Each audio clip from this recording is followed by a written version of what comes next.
Under the Friday night lights inside the Watson and Tressel training site, the Big East Conference clashes with the Mid-American Conference as the Butler University Bulldogs take on the Youngstown State Penguins. Hello, everyone. I'm Jono Stopowitz alongside my colleague, Dylan Lux. For the Penguins, they're coming off a 13-10 loss to St. Bonaventure University on February 22nd as the team looks to snap a 2-game losing streak this evening and round out its 5-game homestand.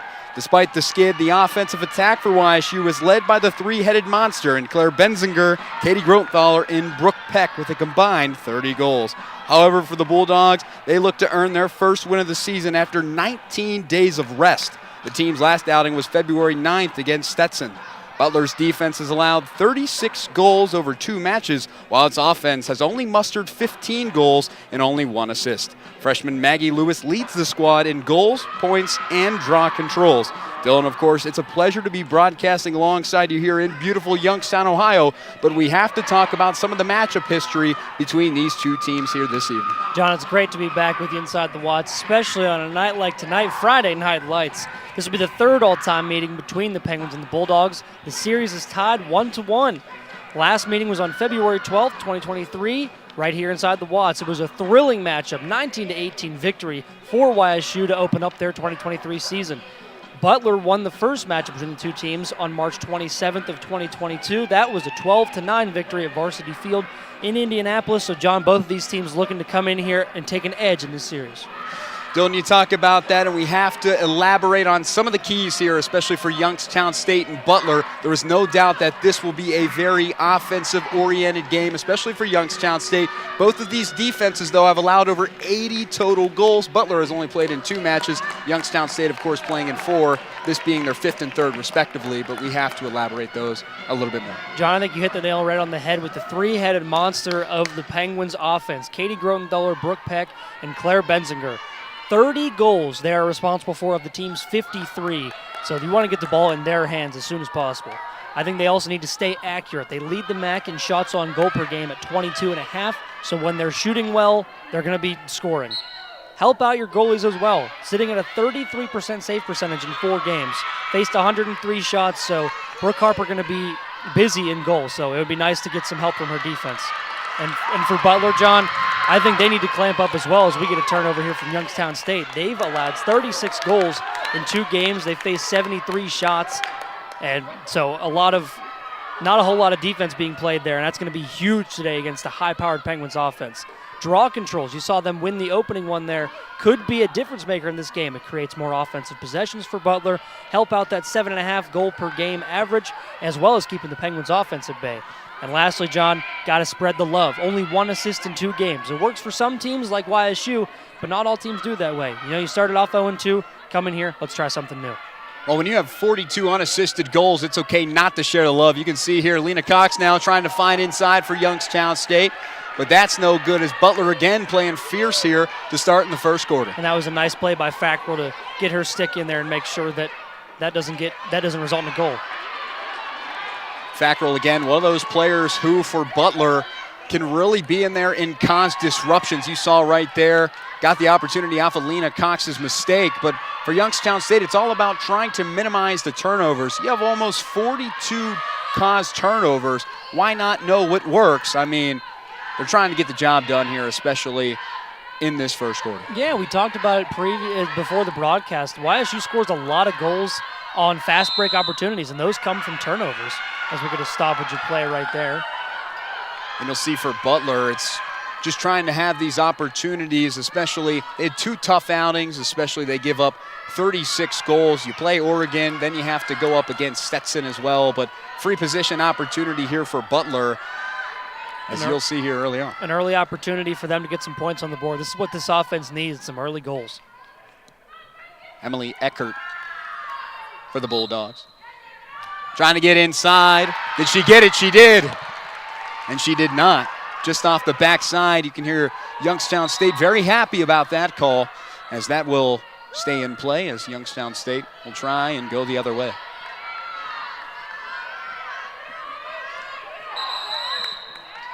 Play will be blown dead there as we had a little bit of I thought they might play advantage and let them move up the field, but I guess that contact was too heavy, and there might be a substitution on Youngstown State as well. So stop the play, and then we'll resume here. You're right. Ava Kreutzer comes in for Youngstown State, a very talented player in her regard as a sophomore attacker. She can beat you in many ways, whether it be on the offense, draw controls, ground balls, any way that you can think on the offensive side, as well as causing plays. She can do that early. Youngstown State now, we talked about some of the lanes over the past broadcast, how if they find someone who's open, especially inside or outside of the crease, they can try and fit that in there and make plays. As the play ensues right there for Youngstown State, as why not? As we'll see officially who that was. Looks like it might have been Allie Garrett. And for Youngstown State, that's a name we haven't heard here, especially for her. And we'll see again. Jenna Cook there on the far side, number 42, gets it to Lena Cox, but inside. And you can see right there, it is Allie Garrett. And we talked about that to the broadcast too. Lena Cox likes to spread the love for Youngstown State, and she did right there. A beautiful pass into the middle of the field, right in front of the goal. And she gets another assist to her name, and Allie Garrett, one of the few upperclassmen on this team, gets a goal. Starts us off 1-0 for Youngstown State. And for Youngstown State, it was only moments until we heard her name. Over 4 matches for YSU, she has been dormant, hasn't really played, but now she gets her first goal of the season. Last year, she had a phenomenal outing. Even though this team went 0-16, they played like they were 16-0, and she was that facilitator now that she comes into her junior year. And you know, when you have offensive firepower like Benzinger and Grotenthaler and Peck, I mean, you might be overshadowed, and that's nothing to be ashamed of. I mean, those are 3 talented girls out there on the field. So to get your name in that hat now, I mean, it was a great find by Lena Cox to find her directly streaking right to the cage. So she's on the board now, and that's a great start for her. Now, of course, she's going to get some more playing time now. We might not have seen her only goal of the day, John. And Dylan, you're absolutely right, and you can see here Youngstown State trying to find an open lane, but again, this Butler defense is making it tough. Emma Hoffman, though, on the far side. Lena Cox tries and finds it inside, and that pass is no good. That was Butler. Kreutzer, as you were talking about earlier, very versatile, but a nice look by Lena Cox, but just a bit too strong in the pass. Yeah, just a little bit too high there, but when you're going fast and you know the defense is pressing, you have to go as quickly as possible. She did the right thing, but the execution was just a little bit too far off. That pass is low. Butler now trying to facilitate some offense here as they're down 1-0 here to start. And honestly, this is surprisingly, this is a bit of a slow start for Youngstown State games. I mean, usually you've got at least 3 goals on the board by now, but it's been pretty dormant so far, but we might get another goal here. And there it is. There's the equalizer as Butler now goes up by 1, and it is tied here in the first quarter. And what a play, especially by Butler, finding her inside. I believe that was Elise Latham that ended up scoring that one in the middle. That was a great play. And it was, and just what a play by her. You can just see just the one-on-one and the positioning that she had, just her 4th goal now of the season as Latham getting it done for the Bulldogs as we're tied up 1-1 here inside the Watts. And we knew that this was going to be a very offensive-heavy game. Butler, they've had 19 days off. They've been sitting really at home trying to figure out how do we bounce back from these really losses that have been blowouts, and they have the right idea. Get the offense going here early, contest the shots, and now we're going to see if they can win these draw controls as Patricia Lynn now for the Bulldogs goes up against Kreutzer. And they do win that one, and getting involved again is Latham. And she'll pick up that ground ball. It's Latham again just trying to do as much as she can. She goes up with the goal, scoops up the ground balls, and Butler already controlling the draw control margin as substitutions will come in for both teams. And you talked about Butler trying to get over those 2 big losses. You're absolutely right, John. If you can keep it close, I mean, that helps your psyche. I mean, everything coming into this game was, don't let the game be over by halftime or what have you. So starting off 1-1 and a chance to take the lead now back on offense. That's huge for Butler. And for Youngstown State, I think it's a matter of keeping in balance. You know, when their defense is playing good, it seems like their offense falters, and vice versa. It seems like when their offense is playing good, their defense falters. So I think a good balance for Youngstown State is what they need to win here today. But a nice 5-game homestand for them. A nice play there by Youngstown State. Scooping up the ground ball, absolutely. And Sheridan is off and running.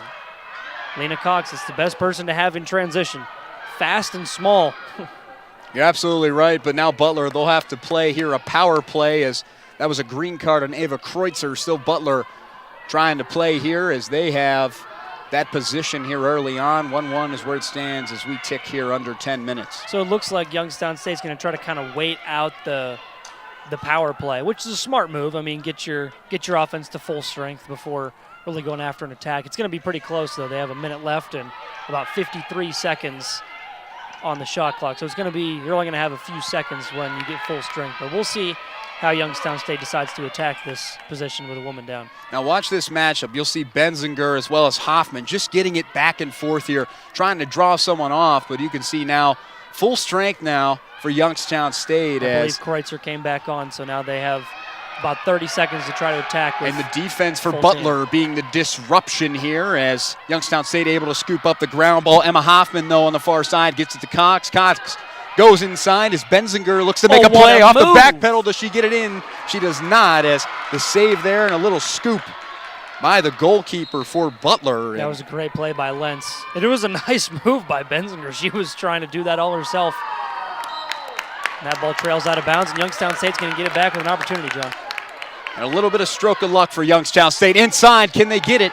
They can, as just a little bit too far out wide of the cage. I believe that was Peck that took that shot, and that's who you want to shoot the ball, as well as Lena Cox, who tries to drive in against 3 defenders. That one doesn't go well either, as Lentz picks up that one as well. 3 shots on goal for Youngstown State already. They've been accurate. But here's the turnover there by Lena Cox, who again just cannot be denied. And there's another one by Youngstown State. And how about that by Allie Garrett? Instantly her presence is felt. Absolutely, making a great statement here in the early going, excuse me. But yeah, Youngstown State's defense has just been all over the Bulldogs to start out this match. 4 turnovers for Butler already. I mean, this is a defense that really had to lock up, especially for Youngstown State. I mean, when you face especially 119 or 103 total shots, I know a lot of people say shots are shots, shots on goal is what matters. But you can see here for Youngstown State, a free position opportunity will now come for Jenna Cook, who had a spectacular game last week with her career high in ground balls. She comes into this one feeling pretty confident, and now she's got a chance to put a goal to her name as well. Jenna Cook looking for her 2nd goal of the season here. Can she get it in? She does. Youngstown State goes up 2-1 here, 8:04 to go in the first quarter. How about it, Jenna Cook? She's cooking up here early, and the kitchen is red hot. What a play. Beautifully done by Jenna Cook, finding the top right of the goal there. While she has a beautiful play, we're going to take a timeout. We'll be right back here only on the Penguin Sports Network.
Three players are in the scoring column here early as Allie Garrett gets her first goal of the season. Jenna Cook gets her second.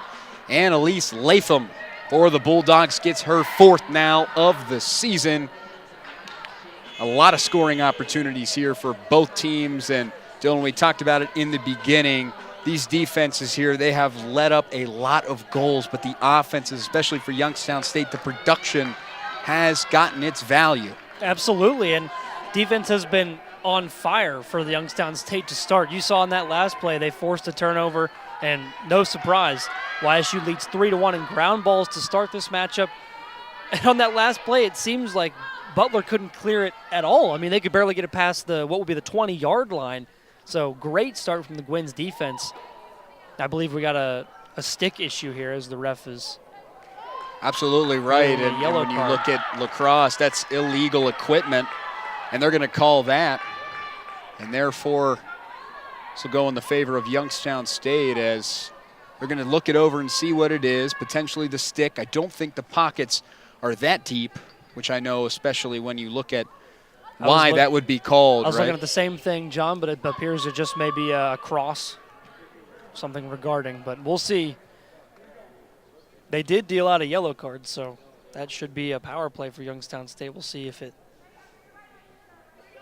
And that will be on Lynn for Butler. So you can see her right there, Patricia Lynn, illegal equipment. That will be officially called. Youngstown State will have a power play here for 2 minutes. And then we'll see. She will infield that one for Youngstown State as Grotenthaler wide open. Split the defenders wide open here and tried to do it all herself, and no surprise. That's a pretty common Youngstown State tactic, is just take over a game, especially from 10, 29, and 1. Those three girls can put the ball in the cage. What's really been the wide open looks here is, as you saw Grotenthaler just take a walk down Broadway, and you can see Youngstown State again there. Gets it to Grotenthaler on the far side. Cox already has an assist in this game, and she's looking for another one. I think that's a smart strategy, is getting into the hands of Lena Cox. That one's too far, trying to scoop it up, but I do think another good look at a play, just bad execution there. Now Butler can possibly wait out almost the entirety of this woman up scenario, as Youngstown State could not capitalize. That was the turnover by Lena Cox for Youngstown State. Will go in the way here for Butler, as you can see on the far side. Evans. I feel like I gave her the announcer jinx as soon as I said Youngstown State should get the ball in her hands so she can find one of her teammates. Unfortunately, a turnover comes next. Maybe a holding call there that stopped play. Chloe Hall now for Butler. Gets it to Latham. Latham now gets it back outside to the far corner. Back to Hall. Hall inside. Gets it to Lentz. Palmer. You can see Latham is wide open on the far side. Gets it inside. This defense for Youngstown State making it hard. Cross check, but they're going to call that in favor for Butler. You can see Chloe Hall now, freshman midfielder. Failure to advance the ball is what we saw there, which will cause the foul, the stoppage. Nice look inside. Right, a very tough call, as you can see Hall there. Why not Chloe Hall for Butler as she gets on the board here, and what a play by her. And we have to see that one more time as she gets her first goal now of the season. Just watch this right here, just inside Hall. Right position, just right off the defender, as you just saw that one-on-one between Youngstown State's Pigram and really Butler just going to work here with Hall. And freshman to freshman. So that was a nice play. I believe that was McKenna Evans on the assist there, and Chloe Hall with a great finish. So a couple of freshmen getting on the board in points. So nicely done by Butler to even out this game at 2. Well, you saw for Butler coming into this game, they only had 1 assist, and they add another to their total. So they get 1 more, and again, it's just the quick plays of trying to find who is who. And I know on here they have a accredited number 21, but Butler does not have a number 21, so we're trying to figure out who exactly that was. I do believe it was Evans. I do believe, yeah. Yes, McKenna Evans. And it was a great find. Just made a great cut to the middle of the field and found an open lane. Emily Eckert now with the draw control as Butler will win that. And guess who? McKenna Evans in there. Yeah, I think Eckert's going to get the ground ball pickup on that one, but great play by them to get another offensive possession. And if they can score twice with a woman down, that's pretty impressive. And YSU gets to full strength right as I say that. Announcer Jinx is going crazy tonight, John. You're just having a good day, especially for both of these teams. Tied 2-2, 5:40 almost here in the first, as you can see the play here by Chloe Hall. And that was a nice play by Bustamante You're right, yes. Get her stick in there, but still Butler recovers, and now they've got an opportunity at full strength. Hull again. Youngstown State trying to force a play here. Bustamante not making it easy. Anytime somebody goes against her right at the top of that key there, it's not easy. Latham on the far side. Youngstown State drawing pressure. That one, perfect. Two defenders there, wide open on the far side. Gets her inside, but a little off target. It's Brooke Harper for Youngstown State. Couldn't tell if that pass didn't hit its mark or if Brooke Harper was in there to disrupt that play. Either way, great job by Youngstown State, and not able to recover there. Don't you talk about your announcers, Jenks. It really went to work there as you saw Benzinger try and get it, but it's a little bit too much as that will be called as well here, going the way of Butler. And I think that was Butler's first ground ball of the game as they get their first, or no, they've already had one. We knew they had one, so maybe they have two now after that one. 4-2, yes, was where it stands. Youngstown State controls that margin. They've had a couple of games where they've been able to control that, but the draw controls just have not been in their favor. And you can see here as well, just Butler 3-2 here. And honestly, for Butler, you've been good on establishing your keys for the game. You're keeping it close. You're not facing too many shots. The only thing that you could do better is not turn the ball over. But Youngstown State's going to make it difficult for you all game, as there's going to be a foul there on Butler as they'll play. Advantage, absolutely. As you can see that here, Youngstown State, it's all about just giving one another a break. And Youngstown State got one right there. Just a lot of you can see for Butler just trying to really just settle down as a unit. And this defense at times is rattled, but Youngstown State, you can see the turnovers that have just been really mental errors here. You've seen a couple of them, but again, this offense, especially in the first half, it's a little shaky. But there, and there goes more shaky offense, Johnson. Blatant turnover by Youngstown State, unforced, uncaused. And I think you hit the nail right on the head with your keep it cool comment. It seems like when Butler is running their offense and they're playing at their own rhythm, they can score at will, but sometimes the turnovers just get frantic and they turn the ball over. It's why they have 6 turnovers in this game now. Youngstown State now with 5 turnovers in this game. So a lot of turnovers early, 11 combined in just the first quarter, and we're not even out of it yet. And for Youngstown State, 3 of those have been forced, while Butler has none of those being forced. Youngstown State just errors on their behalf. That's a lot of unforced errors, John. 5. Butler now trying to go inside, and she gets it. As we'll see here for Youngstown State, it's number 12, Emma Palmer.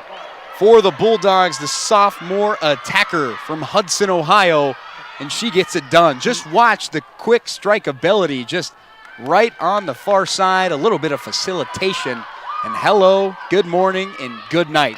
She does it all. Emily Eckert with a beautiful find. As much as that goal was spectacular, that was a great pass by Eckert. Just found her sneaking right by the goalie, and sure enough, Emma Palmer sneaks in for a goal to give Butler a lead in this matchup for the first time. Palmer, that is her 3rd goal now of the season, as Riley Ryan will be credited with the assist. Riley Ryan got the assist. I thought that was Eckert that was behind goal there. Apologies. I was going to say, we've been talking about Eckert a lot here, especially on this broadcast. But now, a little bit of Riley Ryan here. Draw control now for both teams. Youngstown State looks to take this one, but Butler as well. We talk about how they've controlled it. They would like that same fortune there, but that will be called, and it will still go in the way of Butler. As it looks like Butler had the advancement before the call was made, so therefore it'll play in their favor. And that's one of those keys to the game, John. You've got to get the draw controls, and Butler's done well of that so far, doubling up Youngstown State 4-2.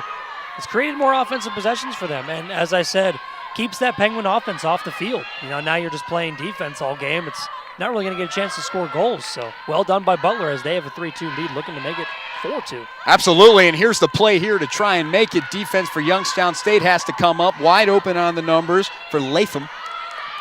That one will get away from Butler. They'll come back inside and regroup. 3-2 is where it stands here. Youngstown State makes a play, and they're going the other way. They have numbers. As you can see, Emma Hoffman gets it. 3 defenders back for Butler. That one's high. They get it. Brooke Peck elected not to take that one in. I thought she was going to go attempt a shot on goal that time, but elected to pull it out and bring the rest of the offense into the equation. Well, we know Brooke Peck can go in there and score, but again, it's all about playing it safe and smart, and Youngstown State here will scoop that one up. Butler tried to make a play on it, but couldn't scoop it in time. Youngstown State inside. That'll be a turnover going the way of Butler there. I believe that might be their first cause turnover of the game. Either way, Youngstown State's 6th turnover of the contest. Not going to win a game if you're on pace for 24 turnovers.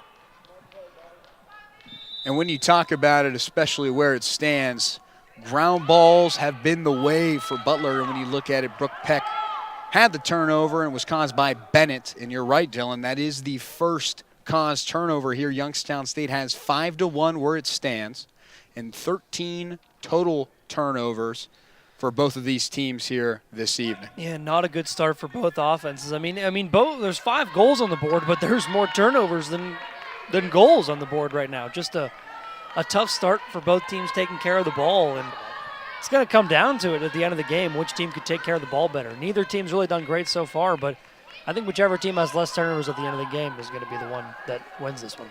And another stat line you want to look at, especially for Youngstown State, over the past 4 matches, they have allowed at least 7 different players to score for their opposition. And here they already have 3 different players with Hall, Palmer, and Latham already finding the back of the cage. And as much as that is against Youngstown State, I believe that's a tip of the cap to Butler's versatility.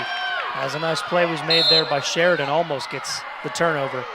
But as I was saying, I mean, Butler has a lot of versatility, as did Duquesne when they played last time, and that one goes sailing in. They're going to try and get it quick here, though. And somehow that was not a turnover. I thought Youngstown State was easily going to scoop up that ground ball, but instead Butler's going to get a ground ball pickup and stay in offensive possession. Well, you see Butler, they're very quick, as it doesn't matter if that ball hits the ground or not. They're going to try and scoop it up and score, but that one's high as Brooke Harper tried to make a play on it, but Butler will still have it. Paris Alexander was begging for that at the end of that play. I mean, she was like, I am wide open. Nobody could find her until it was too late, and then she missed the shot. And that one was too wide, but they're going to call it a cross-check outside. So this will be a free position opportunity here for Butler. And an early opportunity for them to double up Youngstown State here 4-2. We'll see what happens.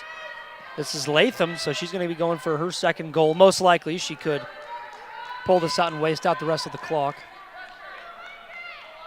And Latham, a junior from Indianapolis, home of Butler University. So again, not very far to go. Latham now. And they will elect to go back, yes. They're going to try to wind the rest of this clock out, or at least some of it, before they take their next shot. Therefore, they would go up by 2 into the second quarter, which again would be a nice margin from them, but Youngstown State's defense has to step up here. Yeah, this would be a big stop for Youngstown State. Butler's had possession for a lot of this first half, and only allow 3 goals would be nice, but and there it is, Butler. Just like that, goes up by 2, and what an effort by them. And here it is, Youngstown State's defense collapsed towards the end of the first quarter. Watch this play right here. Emily Eckert inside, gets the pass attempt, and just finds the numbers. Paris Alexander. Yet again, she was in the middle open, and this time Eckert found her. Not too late this time. And for her, that is her first goal now of the season. Senior attacker out of Columbus, Ohio, getting the dirty work here. 4-2 is where it stands as Butler finally having some offensive generation here. They were dormant over the first 2 matches. You have a few weeks off. Now you get to really strut your stuff a little bit and show off who you really are as a team, your identity. That makes you really who you are. As you can see right here, Butler commanding lead 4-2. Yeah, no kidding about the announcer jinx too, John. I talk about Youngstown State's defense needing to clamp up and Sure enough, they let up a goal as soon as I say so, so they'll go into the second quarter with a 2-goal deficit. 4-2 is where it stands as we head in the second quarter. We'll be back with more action here only on the Penguin Sports Network.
Four different players have scored for Butler as they go up 4-2 in the second quarter. Youngstown State's defense has no answers here in the first against this Bulldogs offense. And that's a surprise, John, considering this team has averaged 7.5 goals per game coming into this one. In 2 games, they've scored 7.5 goals per game. They've got 4 in the first quarter, on pace for 16 today. That would be a nice change of pace for the Bulldogs offense.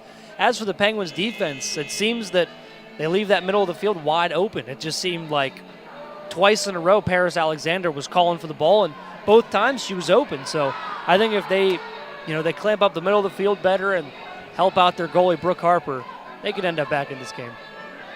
Yeah, when you look at the Bulldogs as well, they're also coming in here looking for their first win since March 23rd, 2024 against Xavier, which again was a 16-10 win. And that was the last time that they have seen a win. And when you talk about that, they dropped 7 games skid towards the end of 2024. So if you really think about it, theoretically, they're in a 9-game losing streak right now, especially from last to now. And they're looking really good here, especially in the second quarter. They've just been able to find wide open numbers inside, especially outside of that crease. And there's just been no answer here. Yeah, that was just about as good a start as you could have hoped for Butler. And, of course, lacrosse is such a game of runs, as is a lot of sports. So it could change at a moment's notice, but that's about as good as you can hope for to start, as they'll get the draw control here. Butler now trying to make a play here, as you saw just inside Maddie Riley.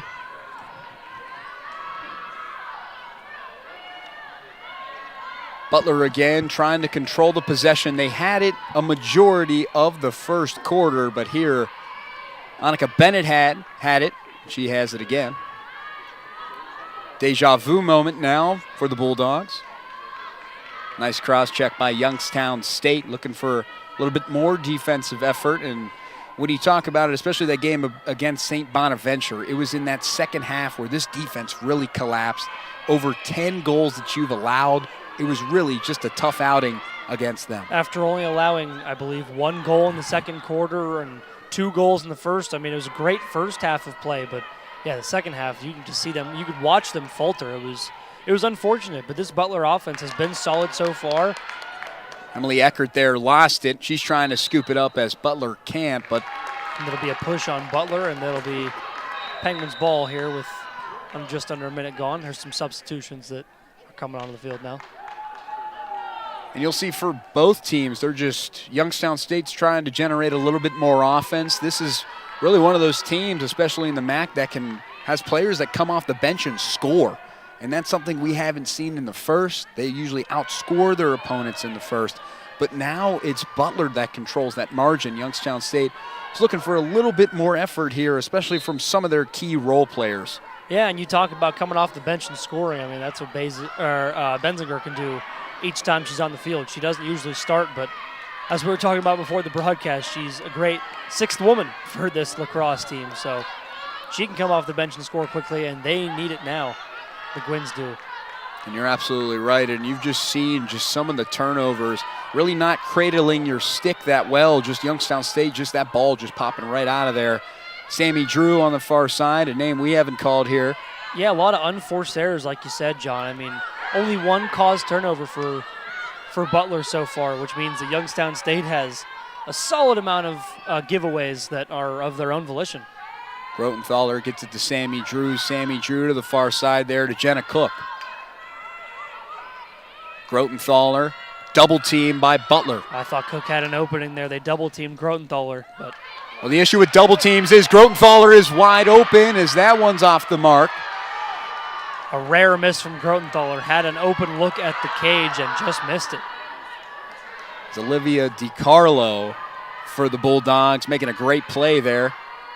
Two defenders. If she tries and beats them around, she can try and make a play for the Bulldogs. That one's perfect. A little bit of passing here in the facilitation as Bennett was up in front. And that's what they need. Butler is a team that isn't really known for passing the ball, but today they've been spectacular and getting a couple of solid assisted goals. Well, the offensive look, especially for Butler, has switched up here significantly. You saw them over the two matches that they have played. Now they look like a completely different team. They're playing as Denver almost in the Big East Conference. As you can see, they're wide open here as they get it inside, and Butler adds insult to injury as they go up by 3 goals here, 5-2. And what a play by the Bulldogs, just inside finding numbers in the assists or the one-on-one. And you can see right there a player we've talked about a lot as Latham gets in there, and she is lethal. And that was just poor defense by Youngstown State. It's almost like they ran a screenplay on themselves. Latham rounds that corner and finds herself one-on-one with Brooke Harper with really no help in that 8-meter fan. So she gets an easy goal, gets her second of the day, and unassisted, no less. That is now her 5th goal of the season. Playing a significant role, comes in to this match with only 15 total goals. Now they add 5 more to their total. So they have 20 now. Yeah, this is just an offense that looks, I want to say out of character, but out of character in a good way. I mean, they have only averaged 7 goals per game this year, and they're looking at 7 in this first half is why she gets a draw control, and they needed it. We'll see if it can go anywhere. Brooke Peck gonna. Well, that was a nice move by Grotenthaler by getting it out to the numbers, just trying to find someone. Their offense has really been anemic here, especially at the end of the first. They had the right idea, trading goal for goal, but just trying to find something. Sammy Drew, player they rely on, nice little toss back. Youngstown State now. But nice recovery by Butler today. They had three girls on the ball in that fan and just never allowed anything easy. Here it is inside for Youngstown. Can't find anyone inside as they get it outside. Brooke Peck trying to make something happen, but nothing happening behind goal. And you have to give this Butler defense a lot of credit here. There has been no easy looks. Far side, here's a one-on-one that Youngstown State can find, but that play was closed, but she can get it. Nice play there by the goalkeeper.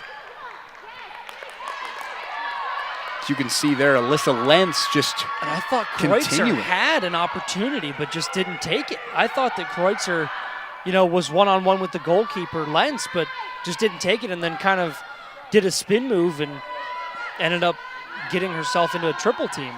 Well, Lentz, again, is one of those freshman impact players. You talk about true freshmen. Came into the game with 22 saves, 10 ground balls, leads the team in both categories, over 38% in save percentage.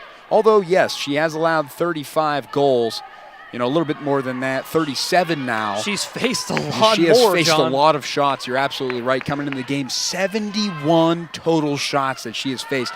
That is a lot, especially as a goalkeeper over just 2 matches. She's really starting to figure it out. Yeah, which means she is sitting around 50% save percentage, so you really can't blame her when it comes to all the points that have been let up for Butler. When you're facing 70 shots in 2 games, that is brutal as a goalkeeper, so she was probably beat down when it came to those games. So, yeah, today it's been a lot easier for her. Not nearly as many shots faced, and Youngstown State hasn't really that been one's able to inside, put but pressure. can Youngstown State, and guess who again? Lentz, making her presence known here. Yeah, not kidding, John. She has been great so far today. And Dylan, she has 6 total saves now in just 2 quarters here in this match. And 2 goals allowed, John. So that save percentage is through the roof. Exactly what Butler needed here in this matchup coming in today. And if you're the Bulldogs, you have to be thankful, especially for a freshman, to step up in the way she has. And that's a huge pickup. Yeah, that is an understatement. She is playing like a veteran here today in this matchup, as Butler's going to get even a player-up opportunity as Youngstown State gets the card on that last play. That'll be on Claire Benzinger as well. As another whistle will be blown.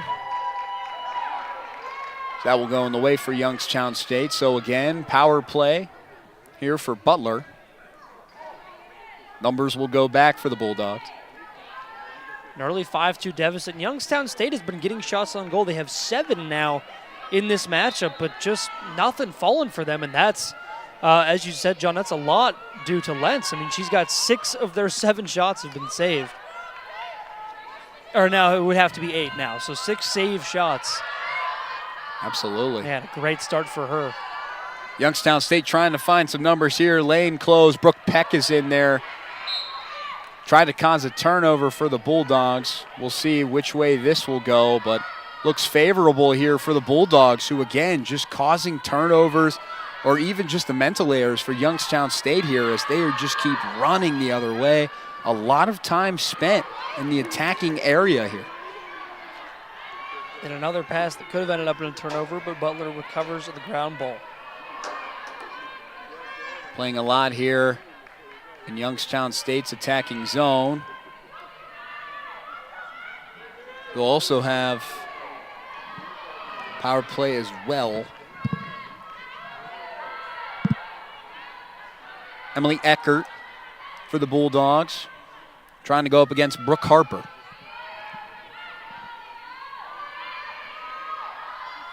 A lot of passing from Butler. As I said, you didn't see that a lot in their first couple of matchups, but they've done it today, and it is working. Just have no looks here. This defense for Youngstown State. Try to disrupt there, scoop up your own ground ball, go the other way. Both teams at full strength now. 20 seconds on the shot clock. They've got time, but they've got to move fast. And that's okay. If you can find someone here open just like that, I mean, it doesn't matter how many seconds are on that shot clock. Butler strikes again.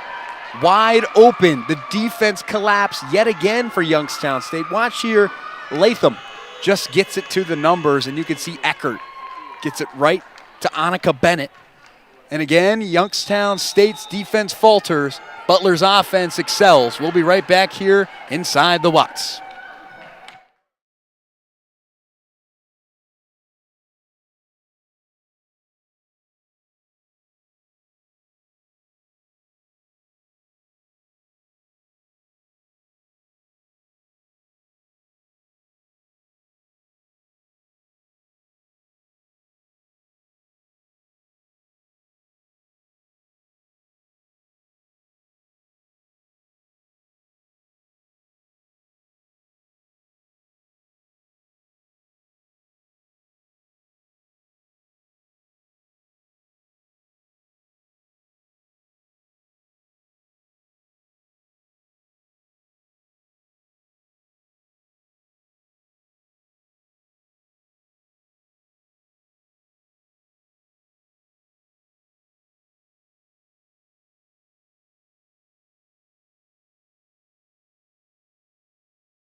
Butler leads by 4 as well as other categories, especially draw controls. 5-3 is where it stands, but the Bulldogs, they're no stranger to the Watts here, as in February 12, 2023, they set a school record with 26 draw controls in a single game here against Youngstown State. And again, when you have 5-3, you control that margin very well. You could be on your way to another record-breaking time if they keep up the trajectory that they're planning on to do here this evening. Absolutely, and you can see in Butler's offense, I mean, Youngstown State, you can see they have a very drive and kick heavy offense. I mean, they get the ball to their scorers, they drive, and then they'll kick it out and try to, do the whole thing all over again. But as for Butler, they spread out that Penguin defense so well. You can see when Butler's in goal trying to score or in scoring position, they have their players stay very wide of the Penguins zone, and it forces the Penguins to move out past that 12-meter semicircle. But that's what leaves that middle wide open. It seems like that's why Butler's getting so many open opportunities. So I'd say if you're the Penguins, stay condensed when you're on defense. Let them take those long-range shots. Give them openings on the long-range shots. But, because a lot of those goals that they're having are coming right from 2 feet away, John.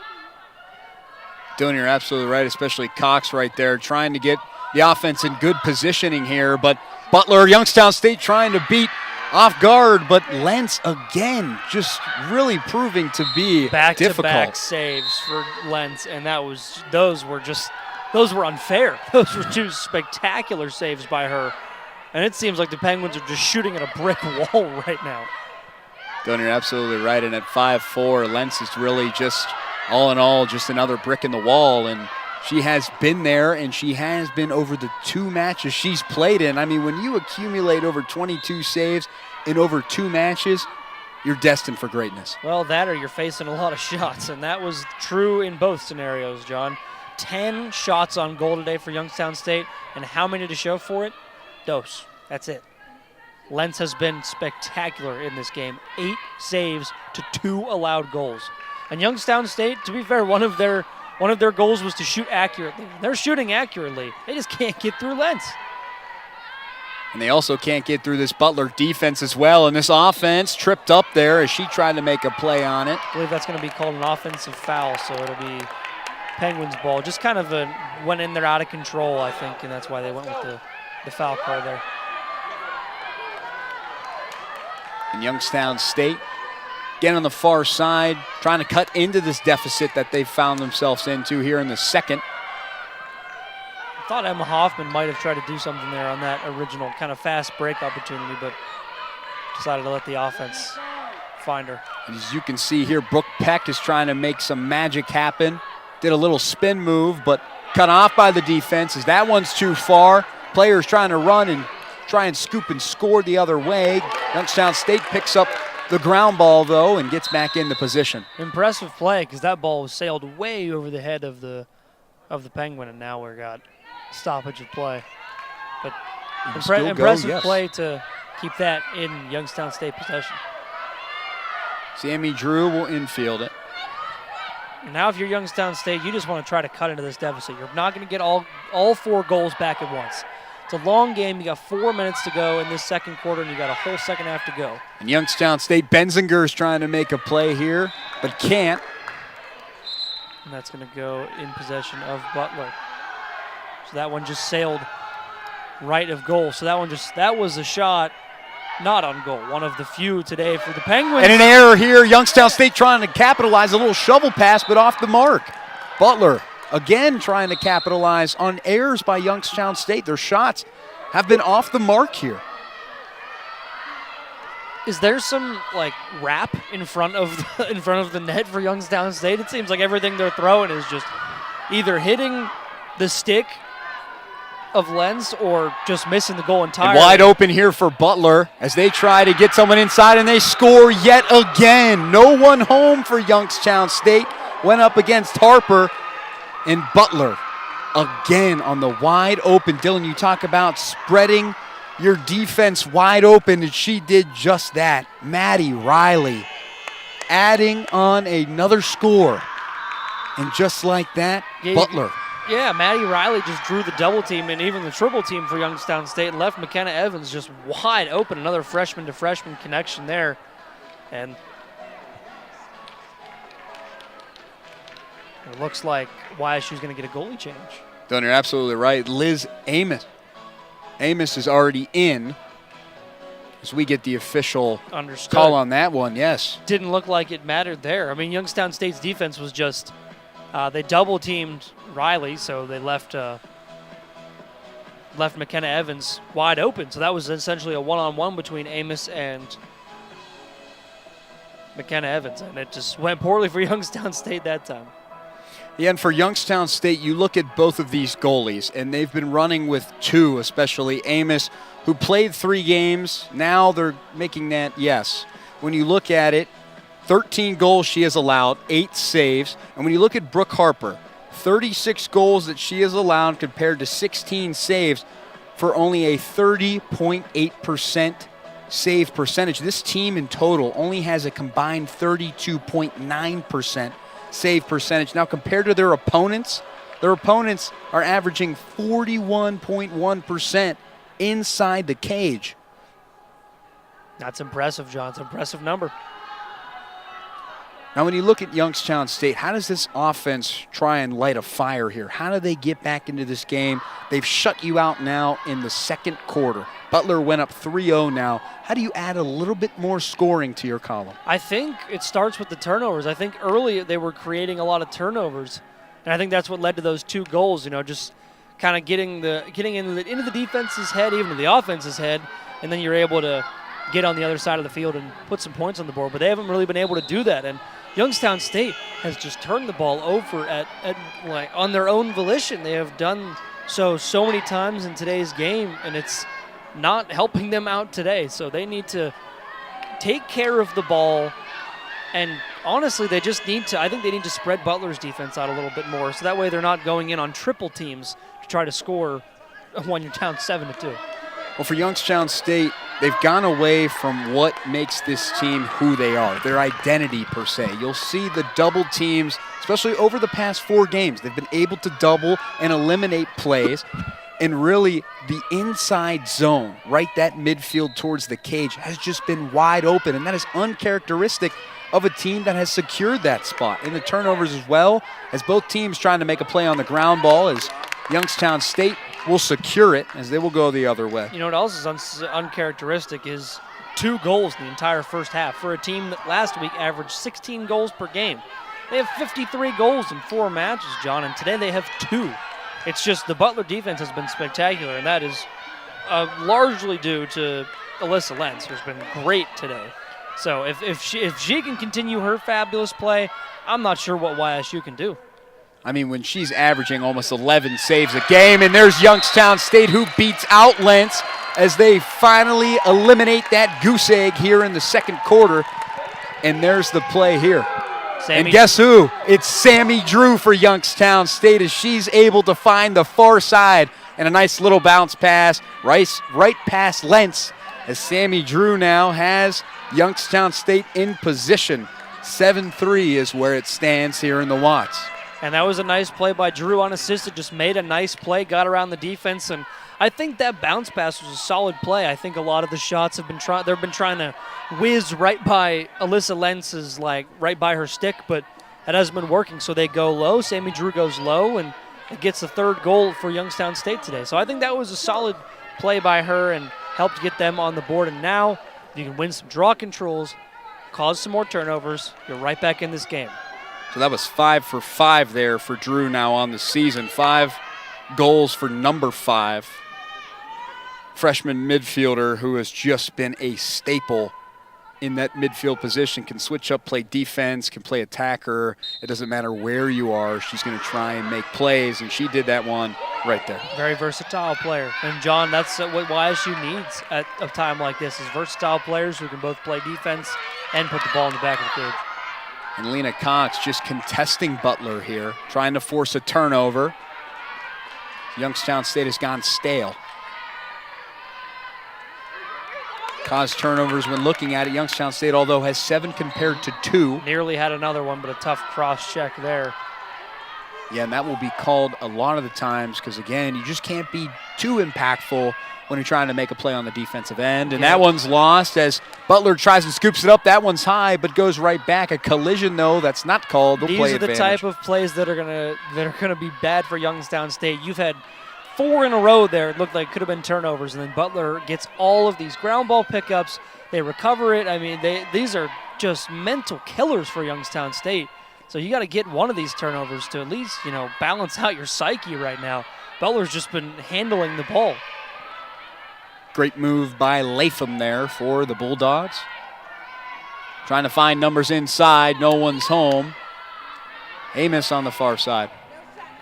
Inside, tries and gets the save, but can't, as that one will just be off the numbers regardless. I believe they did call that a save because that's why Butler's still in possession. When it rolled out, they ruled it that it was off of Youngstown State. So either maybe a Youngstown State player touched it other than Amos, but I believe that might have been a save for her, which is nice to see for Youngstown State.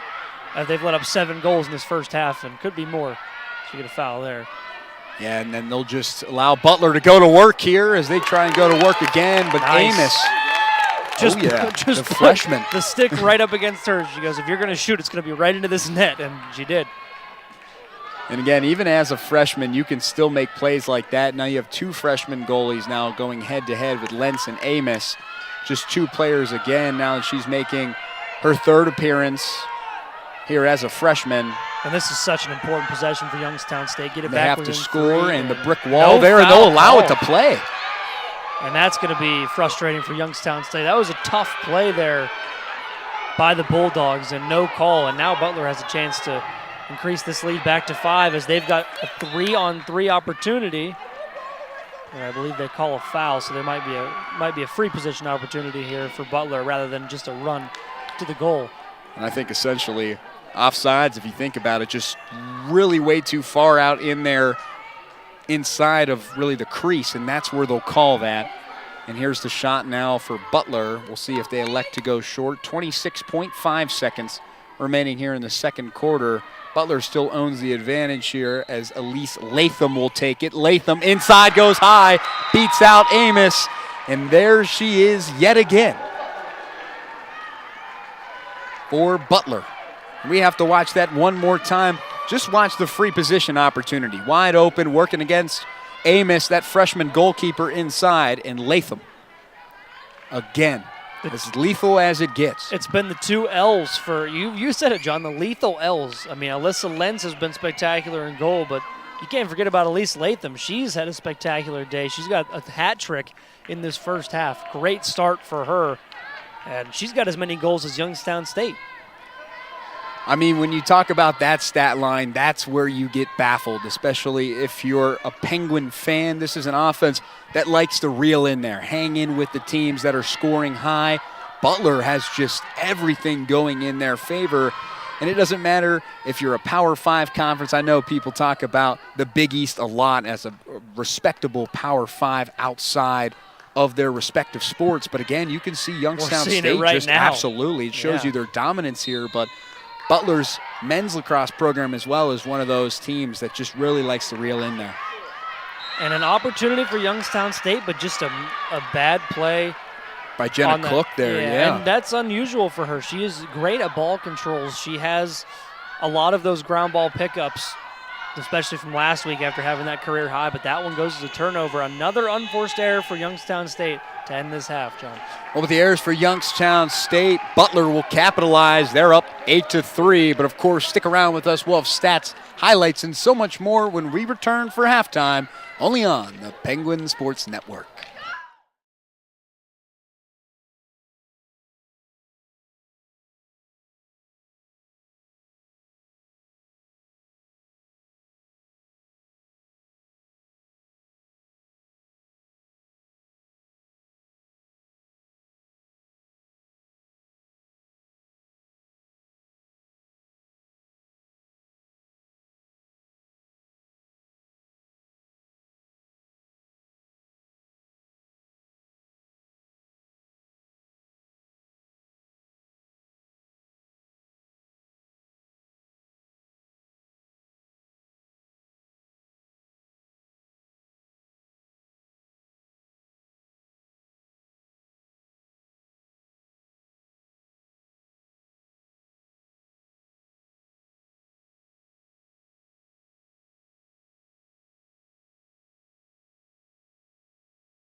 8-3 is where it stands. Butler holds the advantage. And what a first half for the Bulldogs, scoring 4 goals in both quarters, first and the second. What a play, especially all of their players coming together collectively as Latham has a hat trick in this game. And Youngstown State, it's been the inability to generate offense to keep up with the Bulldogs, who have really just lit a fire under this team here. Dylan, can you talk about some of the stats and maybe a little bit more of these highlights that have transpired here? I'm going to talk about 2 big stats, and they're the number 8 and the number 3. It has been all Bulldogs here to start out in this contest. I believe 6 different players with goals on the board in today's game. It's been a great start for them. And I think a big key stat here is look at the shots on goal, John. 8 for 8 for Butler, 3 for 12 for Youngstown State. That is all Alyssa Lentz. She has been great in goal today. 9 saves, only 3 goals allowed. Spectacular start. And as for Youngstown State, they haven't had a save yet. 8 shots on goal, 8 goals. John, it's just been straight through, transparent. 5 assists on the day for Butler for a team that scored only 1 assisted goal before today. That's a great number for them. Over half of their goals have been assisted on. Draw control's pretty even, and that was one of the bigger stats that I thought today was going to control the game, but turnovers have actually controlled a lot of the game, but even that is pretty even as well. So I think coming into the second half, Youngstown State just got to find a way to score against Alyssa Lentz. I mean, they've had the opportunities. 12 shots on goal, John. You make half of them. This is a 6-8 ball game. So this is going to have to be an entirely different second half team for Youngstown State. Got to find a way to score on Lentz, and you've got to find a way to step up on defense. 8 shots for Butler, John. 8 goals on the board. And for Lentz, she only has 9 saves. And, I mean, it's tough, especially for Youngstown State. And this offense has just been all over the place for Youngstown State. There's been highs, there's been lows. And it's really been scoring 2 goals in the first, 1 in the second. And it's really been unable to keep up with Butler, an offense that has really struggled to score points. Only 15 goals coming into this match, and they're piling it on here, being able to score 8 goals now, 4 goals in the first, in the second. They've found what works, and that's really due in part to not only Elle, and you talk about the killer L's, it's been Latham as well as Lentz, who has just been able to pave the way for the Bulldogs here. Absolutely, John, and this second half has got to be a difference maker for Youngstown State. They need to figure out how to get past Lentz, and they need to figure out a save. You could see between the goalie comparisons on our website here, you saw 9 saves from Lentz. You saw 0 from any Youngstown State goalie. Of course, we'll be right back here for stats, highlights, and more to begin the second half.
Both teams coming out of the locker room here to start the second half of play. But of course, we have to talk about some of the keys both these teams have to do in order to either keep the lead or for Youngstown State to fight back against adversity here in this second half. And Dylan, can you explain some of those, especially what you've seen here, being the color analyst here tonight? I wouldn't say I'm very colorful, John, but as for the goals, I'd like to look at what we kind of talked about at the beginning of the game and how that's transpired throughout the game. YSU's electric offense has just been, hosed down. There's really been nothing for Youngstown State offensively from either Grotenthaler, Peck, or Benzinger. Those three scorers have been very dormant today, and they're going to need to do a lot better in the second half, and that does not speak for their shots on goal. Stay accurate was one of their goals. John, they have been shooting. They have 12 shots on goal in that first half. I mean, nearly everything that they're putting up is gone target. It's just been saved by Lentz, which has been spectacular for her. And then help out your goalkeeper sitting at 33% save percentage. Their percentage today, John, goose egg, 0% save percentage in today's game. 8 shots on goal, 8 goals for Butler. And as for Butler, they've done just about everything right. They've clamped up on defense, only allowed 3 goals in this contest after allowing 36 goals in their first 2 games. They've been spectacular on defense. They have 1 more draw controls. I believe they just won their 8th to start the half here to Youngstown State's 5. That's created more offensive possessions, and it's also helped Youngstown State's offense remain dormant. And spreading the ball around, John, they've done that as well, too. 5 assists on 8 goals today after only having 1 coming into this contest. So Butler hitting the nails on all the heads, crossing all the T's, dotting all the I's. As for Youngstown State, there's some work to do in the second half. And what's really odd as well is that Youngstown's big 3 of Benzinger, Grotenthaler, and Peck have not scored in this contest, which is very rare. All of those players have scored at least 1 or more goal throughout the first 4 contests here. It's just Butler's defense has just shut them out. And that's honestly probably on Maggie Zengraf, their head coach. She probably came into this matchup thinking, we need to stop 3 people on this team. And early in the contest, Lena Cox got involved early. So they said, okay, 4. And they stopped Lena Cox, Katie Grotenthaler, Brooke Peck, Claire Benzinger, and this offense has become dormant. They have really no options right now when it comes to their offense. So unless they can find somebody else to put the ball in the back of the cage, we're not going to be seeing a whole lot more goals for Youngstown State. Their defense is clamped up well here, though. Only 5 seconds on the shot clock. Can they make a play? And they're trying as Youngstown State will force a turnover here, and they'll get it to go. Great defense. I believe that was Bustamante who stole that ball away. So another forced turnover for Youngstown State. That's what they need to do in this second half. That's one of my new keys, Sean. Force some turnovers and get some offense out of it. Well, I mean, Dylan, how many more turnovers do you want them to cause? I mean, they've caused 8 to 3, but it's really been the errors for Butler. They have 13 total turnovers. When you think about it, for Youngstown State, they have 8. But again, they're trying to do as much as they can. That's a great point, the defense John. That has to really step up here. It's a great point, John. Their defense has played solid when it comes to forcing turnovers.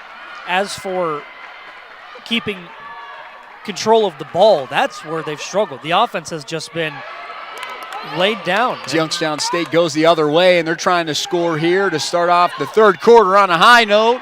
And that one too far offline, and Butler. It looks like that was a save, so another shot on goal. That would be that would not be a shot on goal because it did go wide, but it looks like a Butler player did touch it last. Right, so therefore Youngstown State will retain it. You'll see a player trying to get back in there. Jenna Cook will have it. Ground balls has even been even too. It's been a relatively even game, but just a couple of those statistics have gone the way of one-on-one, yes, of Butler, and that's what's been the difference maker. And Dylan, you'll see the difference maker as well. 2 players every single time Youngstown State tries and makes a play. Just that defense for Butler stepping up. They know that Youngstown State loves to force it inside. Well, which players are the ones trying to make plays, John? You know who it is. It's the big 3. And that's what Butler's been trying to do, is just been stop that big 3. And they've done a great job of it so far. Which is why you'll see in the scoring margin, nice pass Drew inside, Garrett. But another save. And I believe that might be a foul on Butler, or maybe a tripping call there. 2 players just ran right into each other, as you can see. MC Wright just on the far side, as well as Kreutzer. It is going to be a free play opportunity, but another save by Lentz on that last play.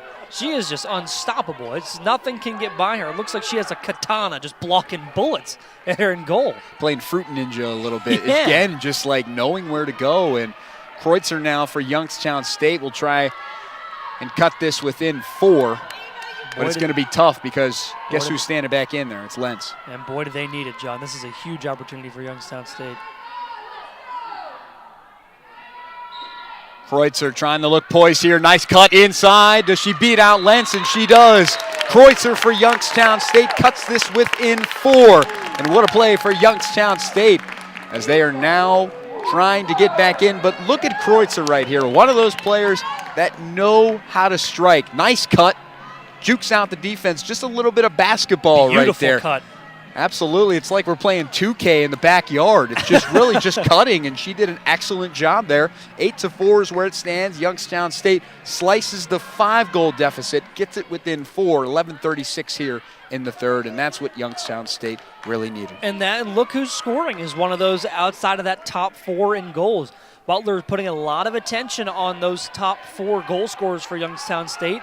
And now some of the names that haven't put as many goals up on the board this year are getting their name in the hat. So Youngstown State looks like that should be their goal, is get a lot of other players involved in the second half. It looks like that's what they need to be doing, and it's worked so far to start the second half. Well, even Kreutzer now, that's her 7th goal of the season, and even players, again, who don't score as relatively much as the big 3, they are also starting to creep up in there and be considered a part of the Fab 5. And there are players that, again, who do play like that, and Cox as well as Kreutzer really fit that bill. We can just keep adding numbers. They'd be the spectacular, I don't know, sextuplet, I think, something like that. Fantastic Four, yeah, that as well. We could add as many numbers as we want, but I mean, the 3-headed monster was really what we came in here talking about. Grotenthaler, Peck, and Benzinger, and they are 3 spectacular athletes. So those 3 have been unavailable really on offense when it comes down to it, because Butler has put so much attention on them. It's allowed other players on the Penguins offense to score more, and it's been cool to watch. And for Youngstown State, Coach Rob Harris, he'll tell you it's the next man up mentality. If someone's not there, find someone else, go make a play. And Youngstown State, 4 other scorers who are not really the top marginable players go in and make plays, and that's okay. Absolutely. And you saw almost another turnover there from Youngstown State. That was Cox, just another overthrow. Cox inside, Sammy Drew, but the double team by Butler there. Able to fill the gaps quickly, John. Grace Rund in there, and runs away with it. Youngstown State, they'll slice into it yet again. 8-5 is where it stands. And Grace Rund, just look at this here. Sammy Drew inside, gets it just to run, beats out the defender. And what a play there by Rund. And you can see the jubilation by Youngstown State as they are trying to creep back into this as they go on a 2-0 scoring run here in the third quarter. And I said it last quarter, and I know you know, John, can't score all 5 goals at once. You got to try and take it 1 goal at a time. And look at that, John, 5 different goal scorers for Youngstown State, none of which are in the top 3 on the team. So that is definitely how they're going to have to get back into this game. Get it to some of those girls that fly under the radar, that Butler's not focusing all their attention on, and that helps open up that big 3 on the Penguins offense. Well, Dylan, you're absolutely right. And for Rund now, that is her 2nd goal of the season. And it's just players being available. And that's been the game plan, especially by Lentgraf, who has been a head coach here for 3 seasons for Butler University. I mean, she played at Notre Dame, and she has a lot of experience, especially in that regard. She knows the game very well, and another draw control for Youngstown State. Jenna Cook with a nice ground ball pickup. That is what she does best. And Youngstown State gets another offensive possession. Well, John, sometimes offense can be the best defense. You know, when you're playing American football, if you hold the ball, the other team can't really score. So if you're playing offense here, keep the ball out of Butler's offense hands, they can't put any points on the board. So even if you don't score right away or you don't even score at all, you're still wasting 90 seconds of time where Butler can't put the ball in the back. There's the offense here, up and over as Benzinger tried to make a play there, and I believe that was no good. I think that was tipped by Lentz, so that's why it's going to stay here. But another great play by her and a nice run to the lane. Another unforced error, but able to recover. Youngstown State 13 shots on goal, so still 8 saves. And a little trickery there by Youngstown State. It might be at 14 now, John. That was because I believe she had 9 saves going into halftime with 12 shots on goal and three goals for Youngstown State. A nice play there. Might be a foul on Butler because that was a nice pass inside, but they blew the play dead. And I think you're absolutely right, but not enough for potentially a free position inside. Could elect just to toss it back, and they will. Kind of just like a free kick in soccer, essentially. Yep. Just give them kind of a spot foul, and they'll go from wherever they were. Cox trying to find numbers inside. Sammy Drew has to beat a defender. Nice pass. That was a nice move by Drew. She had a nice little juke move there. Didn't really come of it because of the other Butler defender double teaming her, but solid move. Benziger trying to find numbers. Sammy Drew up top. Lena Cox now goes under. Shot clock expires. So nicely done by Butler to force 90 seconds of offense that didn't go anywhere. So when you're looking at the numbers, especially in the saves, Lentz has 8 compared to Amos's 1. So she has been very busy in this contest. 8-5 is where it stands. 8:30 now on the clock here in the third. A stoppage, as it looks like a media timeout will be taken, and we'll take one, especially up here. We'll be back for a lot more action when we return right here on YouTube.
A lot of offense here in Youngstown State. They're trying to cut into this deficit and as well as this lead that Butler has built for themselves, but it's not going to be easy. But for Butler, their defense has collapsed, especially in those crucial moments. We saw the free position shot, which was forced by the error. We also saw the inside attempt as well that was just good by Youngstown State. So, again, a little bit of magic here inside the Watts, but again, Butler has to really lock down here defensively. We saw against Oregon as well as Stetson some of the issues they've had on the defensive end, and their 2 respective offenses that they face are very high-powered. No kidding, John. That's absolutely true. Oregon's had some great wins this year, as well as Stetson. They've faced some tough competition too.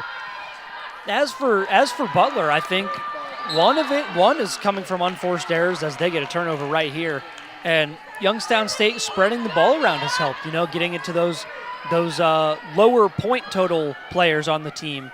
And that's forced Butler to kind of spread out defensively, which has helped Youngstown State get some of their, as I said, under the radar scorers the ball and put the ball in the back of the cage. And that's what's got this deficit down to 3 now, as they haven't allowed a goal so far in this third quarter, nearly halfway through.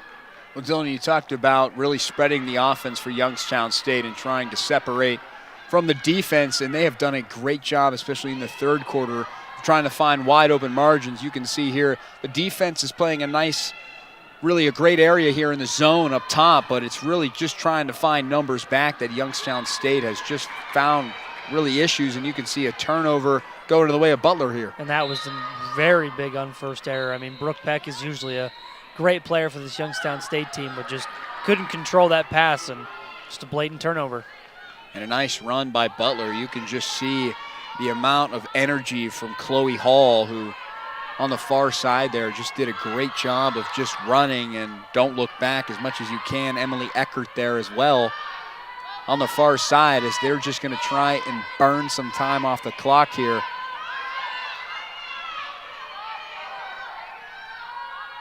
Yeah, when a quarter isn't going in your favor, you can usually, especially if you have the lead, you can afford to slow things down and make sure you get the right shot. No need to rush through anything, because then you can give Youngstown State extra possessions on offense. So, yeah, if you're Butler, I think you're making turnover the right call. there as scooped up the ground ball. Butler still keeps it as she got hit a little bit with the stick. Saw her favoring her head as for Near Hall turnover there. Yes. And that's a very important difference, because Butler stays in possession with 30 seconds to go on the shot clock. And again, Dylan, you're right. They're just going to keep trying to burn this clock, especially the shot clock as well, getting under 20 now. And that's okay. They're still going to try and play keep away. Youngstown State's defense, though, trying to disrupt this play. And the passing as they go inside. Has a nice play there, but Butler goes away with it as they score here. And what a play. It looks like it was saved by Amos, but it wasn't. Just watch the top here. You saw Latham go inside, gets a nice pass, and just the numbers as Maddie Riley just goes past Amos there, who only has one save in this match so far, as they'll go up 9-5 here. And I believe that's still 0 saves for Youngstown State coming into this game. Amos actually does have 1 total, so that's their 10th shot on goal on the day. 1 save for Youngstown State. Just a brutal day in goal for both of the Penguin goalies. And especially for Butler, when you look at it, that is now a lot of scoring, especially when you look at it. That is now 7 different players who have scored now for the Bulldogs. It's a lot of fun when you get a lot of girls involved in the scoring, especially when you look at lacrosse. You know, it gives everybody a chance to show their offensive firepower, and obviously Latham has been the premier scorer for the Bulldogs, but everybody getting involved showcases your versatility. It's a lot of fun when you watch it in lacrosse, John. Especially the assist numbers for the Bulldogs. We talked about coming into the game with 1. Now they have 6 in just this contest alone. They made up a lot of ground here in this game. That's exactly what they needed to do coming into this game. I mean, they only had, if this team did not pass the ball today, we'd be seeing a lot closer of a ball game. But they've been spreading the rock, and now 2/3 of their shots have been assisted, and that is huge when you're playing lacrosse. I mean, you find the right opportunity, right girls streaking to the cage at the right time. Nicely done by them. And you know it's an offensive game when there's been a total of 30 combined shots and 23 total shots on goal, as Youngstown State here will get it to go their way. Apologies, John. Didn't mean to cut you off No, there. I just absolutely. believe there was a holding call. I think that might have been why. It seemed like there were 2 Butler players surrounding the 1 Penguin player, and it ended up coming in Youngstown State's advantage. So 8-8 on draw control, so very even in that regard today. Butler has just been taking care of business in the scoring column and the goalie column. Thank you very much, Alyssa Lentz. And she has been a menace, especially inside the cage, and she's just been able to go to work as Youngstown State is looking for an answer here and trying to get past Lentz. They know how to beat her, and the way to do so is really the bounce passes and go in low here as Youngstown State tries to do so. She puts her stick up of Lentz there. Youngstown State gets it back with numbers in the backfield as well, as trying to find a cut. 3-way defender tag team and tries and gets it to go the other way. Youngstown State goes inside. Can they score? And they do. 9-6 is where it stands, and what a play by Youngstown State. Nowhere to go on the far side. Let's go inside, knocking on the door here. Welcome Allie Garrett to the contest. 2nd goal of the day. I think we need to find her more. She's the only Penguin scorer with more than 1 goal today, and she knows how to get by Lentz better than anybody. She's got 2/3 of the Penguins' goals right now. She has 1/3 of the Penguins' goals right now. I think we need to find 2-4, see if she can't put some more goals up on the board. What a day for her. Well, last season she had 22 goals, and now coming back, especially for her, she has 2 now in this contest. A lot more ground to make up, but she's back in this offense, and she's really playing a key role. You'll see her really being that field general. She loves to go down and make plays, find assists, whether it be one-on-one, and especially her height as well, that plays a huge advantage. She's very hard to stop when she gets hot. And an assisted goal there for Youngstown State, another kind of a rare thing for the Penguins. They have a lot of unassisted goals with a lot of talent single-handedly offensively, and we nearly saw another one, but I believe that was a turnover by Peck again. And that assist was credited by Gisela Nephew, who that is her 2nd now of the season. Butler, 2 Penguins there, has nowhere to go, trying to get out of a hot situation here, and they do. We'll see if they can get the full clear, and they do. Now they've got numbers, John. They do, and when you look at Butler, they've been trying to really control the clear margin. They're 20-15. Youngstown State is 16 for 15 in the clear category, so Butler trying to creep back up into the numbers there. Paris Alexander on the far side, a nice little scoop, no one there. She can go inside, but elects to go behind the cage. It's a little bit more cushion. She could go inside if she can beat out Benzinger, and she did. What a play by Butler there on the far side, as she will get a score for her. Watch this here. Chloe Hall, we talked about, she went around the far side. If she could just beat out Benzinger right underneath between the legs of Amos. They nutmegged Amos. That was a beautiful play by Hall. She was sitting there trying to find a teammate, kept kind of pump faking, and got everybody faked out, and then just goes low and rolls that one underneath. That was a beautiful play by Hall to get her 2nd goal of the day. Well, that is a definition, the dictionary definition of a nutmeg, especially there in the game of soccer. And what a great play by Hall, as she adds another goal to her total in this game. And when you look at it, she's done a great job here with her and Latham. We talked about the killer L's, but now add an H in there. Draw control now for both teams. Youngstown State looking to control this one, but Butler looking to maintain their margin. We knew it was close, especially when the numbers flashed up on your screen, but you know both teams, yeah? Yeah, as a lot of stats are, John, this is a pretty close game when it comes to the statistics, 11 shots on goal for Butler, and I believe 14, maybe 15 shots on goal for Youngstown State. But everything has been close. The turnovers have been close.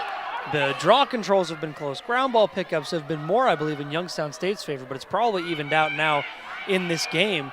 And that's a big deal as we get a stoppage, I believe, as we're going to move to a timeout. Yeah, but of course, we'll stay here, and we have to talk about, especially in this 3rd quarter, 3-2 is where it stands. Youngstown State, they came out of the half. They were shutting out Butler. But now it's been the quick strike ability by Hall, as well as a couple other key components that have led to Butler to maintain their lead. It looked like Youngstown State was fighting back against adversity, trying to cut, open up that offense a little bit more, and close down those lanes on the defensive end. And it went from 0 to 100 real quick, especially in that defensive end, and it just collapsed yet again. Oh, Lord, as Drake would say. But it's been, as you said, John, very quick for Butler. Because it was a 2-0 quarter, very quick for Youngstown State. And then right away, 3 goals on 3 shots for Elise Latham also. What a day for her. The killer L's, John. The lethal L's, as well as Alyssa Lentz. Great day for her. But Butler able to respond to those 2 goals quickly, as you said, John. And Youngstown State is still definitely in this game. I think it's just going to come down to getting more points on the board. I say if you get this deficit under 4 going into the 4th quarter, I think you've got a solid chance of getting back into this one, because we've seen some deadly runs in lacrosse. So we'll see if that continues, we'll see if that can continue for Butler. We'll see if the Penguins can spark an offensive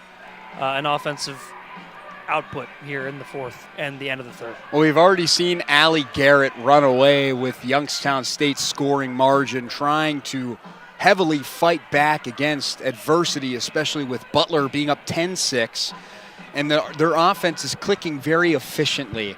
So especially if you're Coach Rob Harris, the one thing you want to talk about with your team is let's reel it back a little bit. Let's relax, keep it easy. But it's been the numbers for Butler that has been able to get their back and close off those lanes for Youngstown State. Yeah, and I think that defense for Butler has been great this game. This quarter is the first time that we've seen Youngstown State really have any semblance of an offense. I mean, 3 goals in the entire first half. Now you've doubled that total in 1 quarter.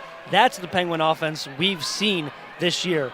And it's starting to come alive here in the third quarter. We just hope, well, Penguin fans hope, that it's just not too little too late. Well, 3:18 is where it stands here in the third quarter. Butler has looked really remarkable here, especially what they've been able to do. You struggle in the first 2 matches, and now you're just coming to really show who you are, your team spirit, and huge props to the lethal L's as well as Lengraf. You can even throw her in there as well. There's the 3 lethal L's with the head coach getting involved as well. Youngstown State now trying to facilitate the passing. Numbers on the far side as she went to go inside for a cut but couldn't. Sammy Drew now.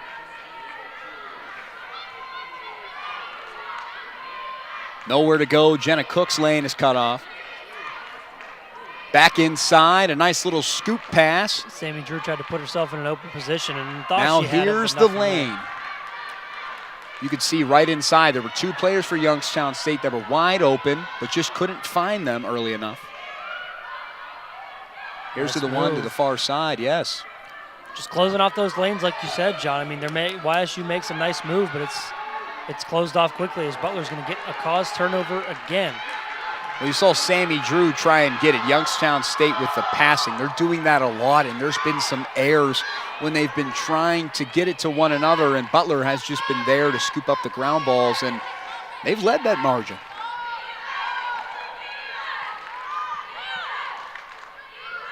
Monica Bennett for Butler. Gets it to Emily Eckert, and you're going to see those 2 try and chew off some clock here to go into the 4th quarter. Still have 55 seconds to work with on the shot clock. Like I said, John, earlier, I mean, they're going to take their time. They got plenty of time in this game. And a nice move there. State, but there's no numbers there for Youngstown State, as you saw Bennett try and go to work. But that defense for Youngstown State, it was wide open, then they went back and closed. That is the way to play a great defensive game. And you'll see Butler again. Yeah. Just turn it right over, just like we talked about. And I believe that was a save by Amos. That was nicely done. But yeah, it resulted in a very quick turnover and another Butler possession, which can wind even more time off the clock if you're Youngstown State. 27 total turnovers now for both of these teams, and that is a huge margin. Too many. Just too many for both sides, really. I mean, all due respect to Butler, I mean, if you play in the Big East tournament and later on in the year when you play Big East opponents, that is probably going to get you a loss. I mean, in a MAC game here, it's a lot more closely contested, but the Big East is not going to take kindly to those turnovers. They'll make them pay. No, And Dylan, yeah, you're right. Butler's defense has been spectacular today. That is no fault to them. Nice pass inside for Kreutzer. Couldn't find a lane. Still has it, though. And Dylan, you talk about the Big East, and after this opportunity for Youngstown State, we'll elaborate on it more. But it's really here for Youngstown State. Sammy Drew goes inside, and guess who knocking on your door? It's going to be Sammy Drew. What a play by her again, who just continues to add to her total as she gets a second one in here in this match. And that's just one word and one phrase I love to say. Sammy Drew just making her presence known. She's knocking on your door. She ain't asking for sugar. She's getting goals in that category, and she does a wonderful job. 10-7 is where it stands as Youngstown State cuts into their deficit. I couldn't have said it better myself, John. And that was also a beautiful pass by Brooke Peck, and yet another assisted goal for Youngstown State. It seems like the tides have turned for both of these schools today. A lot of passing being done, and it's leading to a lot of goals. And now Youngstown State has doubled up Butler yet again in this quarter, 4-2. Still a large deficit, but it's a lot closer now. Well, it's only 3 goals, which for Youngstown State, they have done a great job of fighting back because they were down in a huge hole, but they were able to fight back. And this offense has found 2 people that have led the way here with 2 goals apiece. That's Sammy Drew and Allie Garrett, who have stepped up here this evening. Yeah, nice draw control there from Butler. I believe that was Patricia Lynn, the middle. Just fought off the Penguin defenders, as that will end the 3rd quarter. And we might have a ball game, John. And we absolutely do, with Youngstown State trailing by 3. We'll be back. Huge 4th quarter here inside the Watts, but you can only watch that on the Penguin Sports Network.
(10-7) is where it stands, but of course we have to talk about the schedules for both of these teams.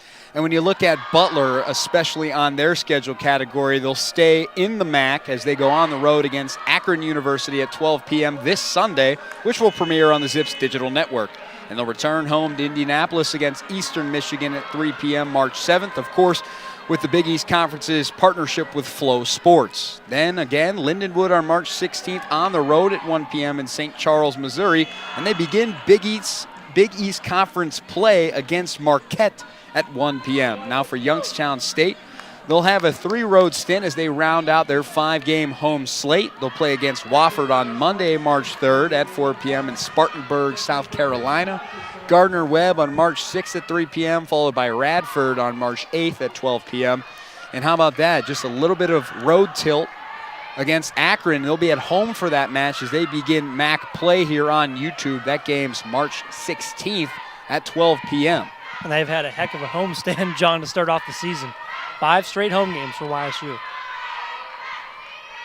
And again, when you talk about home advantage here inside the Watts, I mean, when you get to play inside, especially when you look at some of the other teams who get to play outside in nice weather, it's nice to have the facilities in for Butler. Try to get it as Youngstown State will go the other way and just tries and gets it inside, but wasn't sure what the play was there. But Youngstown State just quick strikeability as they cut this one within 2. And look at the plays here, just coming out of anywhere. What a start for Youngstown State. They get the draw control. 19 seconds off of the clock. Well, it was Grotenthaler gets the ball, tries for one shot. Lena Cox rebounds it and goes, try again. And Grotenthaler just makes a beautiful jab step cut, throws it right past Lentz, and she's the first of the 3-headed monster to get a goal today. We've got a 2-point game, and I'm not sure what just happened, Johnny Ho. Well, a lot transpired in a very quick amount of time, and that's the game of lacrosse. So much, the tide can turn so quickly. Even us up here, it's very hard to pay attention when everything is moving so very quickly. So again, when you look at it, Grotenthaler now has her 11th goal of the season. Now that is 2 players with Benzinger and Grotenthaler who have 11 goals apiece. That's 22 total goals of offense between 2 players. And that is an impressive stat for those 2. And you can look at Butler now. No hurry at all. And you don't want to pass up opportunities, and I hope that doesn't come back to bite Butler, because if they pass up opportunities, it could lead to tougher goals. So we'll see how slow they really take the offense. But a nice run here could lead to an open goal. But the defense, though, a double team ensues, but that gets a little nervous, especially for this offense that can make you miss, but this defense that can cause the turnovers. They're going to try and go the other way. Cox wide open. Beautiful play. Lena Cox, I know the camera didn't get there in time, but she fired off a shot. But you can see again, Kreutzer on the far side gets it inside. Cox again with her speed underneath. Did she get it? She beats out Lentz. Cox for the score. 10-9 is where it stands. What a start for this Youngstown State squad this fourth quarter. We are 1 minute and 20 seconds into this fourth quarter, and Youngstown State puts 2 goals on the board. Well, you can see this offense knows how to beat out Lentz, and it's all about quick strike ability. Cox's size is so hard for a lot of goalkeepers to really watch her, and she just cut. She found the inside, beat out Lentz, and for Butler now, you had the lead by 3. You had it just as much as 5 at one point, but now it's 10-9 where it stands. This offense, we knew, and we talked about it in the first half, that Youngstown State is a very second-half oriented team. You've seen a couple of their matches where they'll come out in the first half, they'll strike very quickly, and they have to rely on their defense. Especially against St. Bonaventure, they relied too heavily on their defense. Now their offense plays from behind. They know how to score, and they know they can do it quickly, as Youngstown State again will try and play with the advantage. So it's the quick strikes here that are really making the difference and rattling this Butler defense. And that's what makes it work for Youngstown State. They have so much work in transition. They cause such problems for defenses in transition. And right away, they've scored so quickly. And now they're trying to move in quickly as they look to tie the game. Grace run! Grace run for Youngstown State! Ties it up at 10-10, 13-12 in the fourth quarter. What a run for Youngstown State, 3-0 to start off the fourth quarter. But you have to give credit, though, to Cox. Just inside, finds Grace Rundon. What a play. Lentz has nowhere to go, and Grace Rund is running away with it for Youngstown State. Grace Rund just powers through the Bulldog defense and ties this one up. We've got to be getting a timeout from Butler here soon. 3-0 run in just 2 minutes of play, John. And Dylan, and if you are Maggie Lentgraf right now, the head coach of Butler, you have to. You've gone down 3-0 here in this fourth quarter. You have to talk about it, especially with Zentgraf and being able to try and control this margin. It's all about being able to do so. And you'll see Youngstown State 10-10 where it stands. Trying to scoop up the ground ball as Butler will go the other way. Youngstown State couldn't get it in that regard. And one of Butler's only one of their offensive possessions in this fourth quarter, and it immediately ends in a turnover. And they're going to look to run quickly. Youngstown State's done well with the fast transition plays. And that was Claire Benzinger who caused the turnover for Youngstown State, as they're really getting hot here at the right time. And Dylan, you talked about what more can they do on the caused turnovers. They have 11 caused turnovers in this match here so far. And that is well done. Youngstown State needed those turnovers because this could be a lot worse. Sammy Drew looks inside.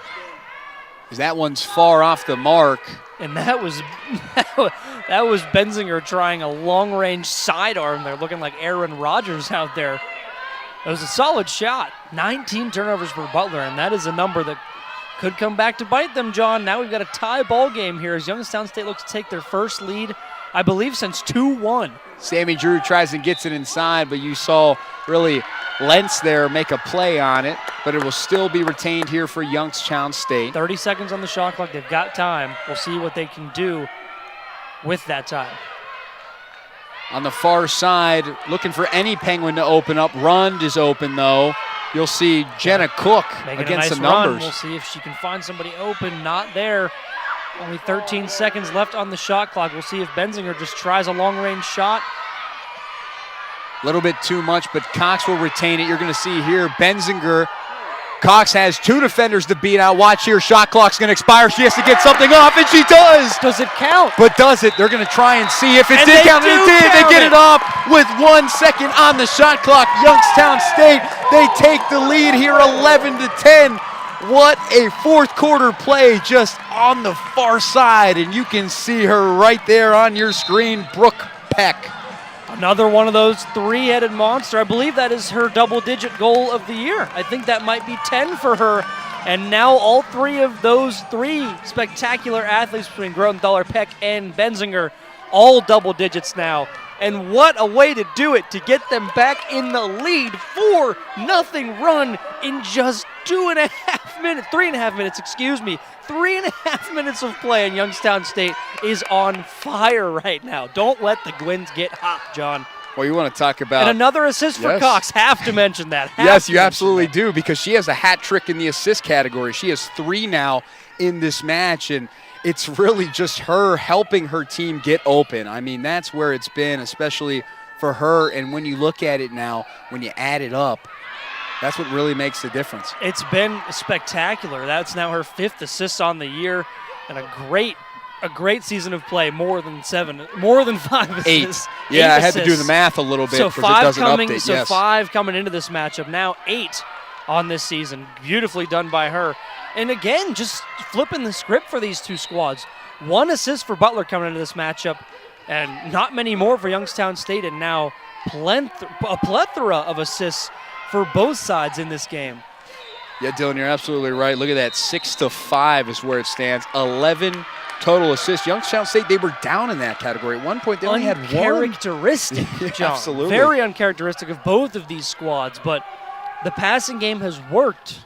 And, you know, for Youngstown State, they've done well without it. The offense hasn't really been too much of the reason why they're losing. They can put up a solid amount of goals every game. I mean, at one point, they were averaging 16 goals a game. Super solid for them. They haven't really needed the assists, but today they have. And now, when they've needed it, it's come back to play, and we've got another spectacular game here inside the Watts.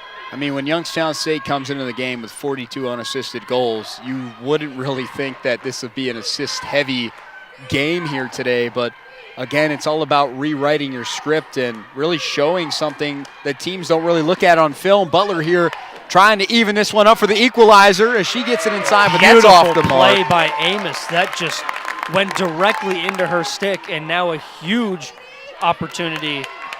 Well, you also saw one of the Butler players there slow to get up as she was hit relatively hard, but playing advantage there on the numbers. Youngstown State, though, really fired up here on the bench. Yeah, I mean, just all the momentum immediately swung in their direction.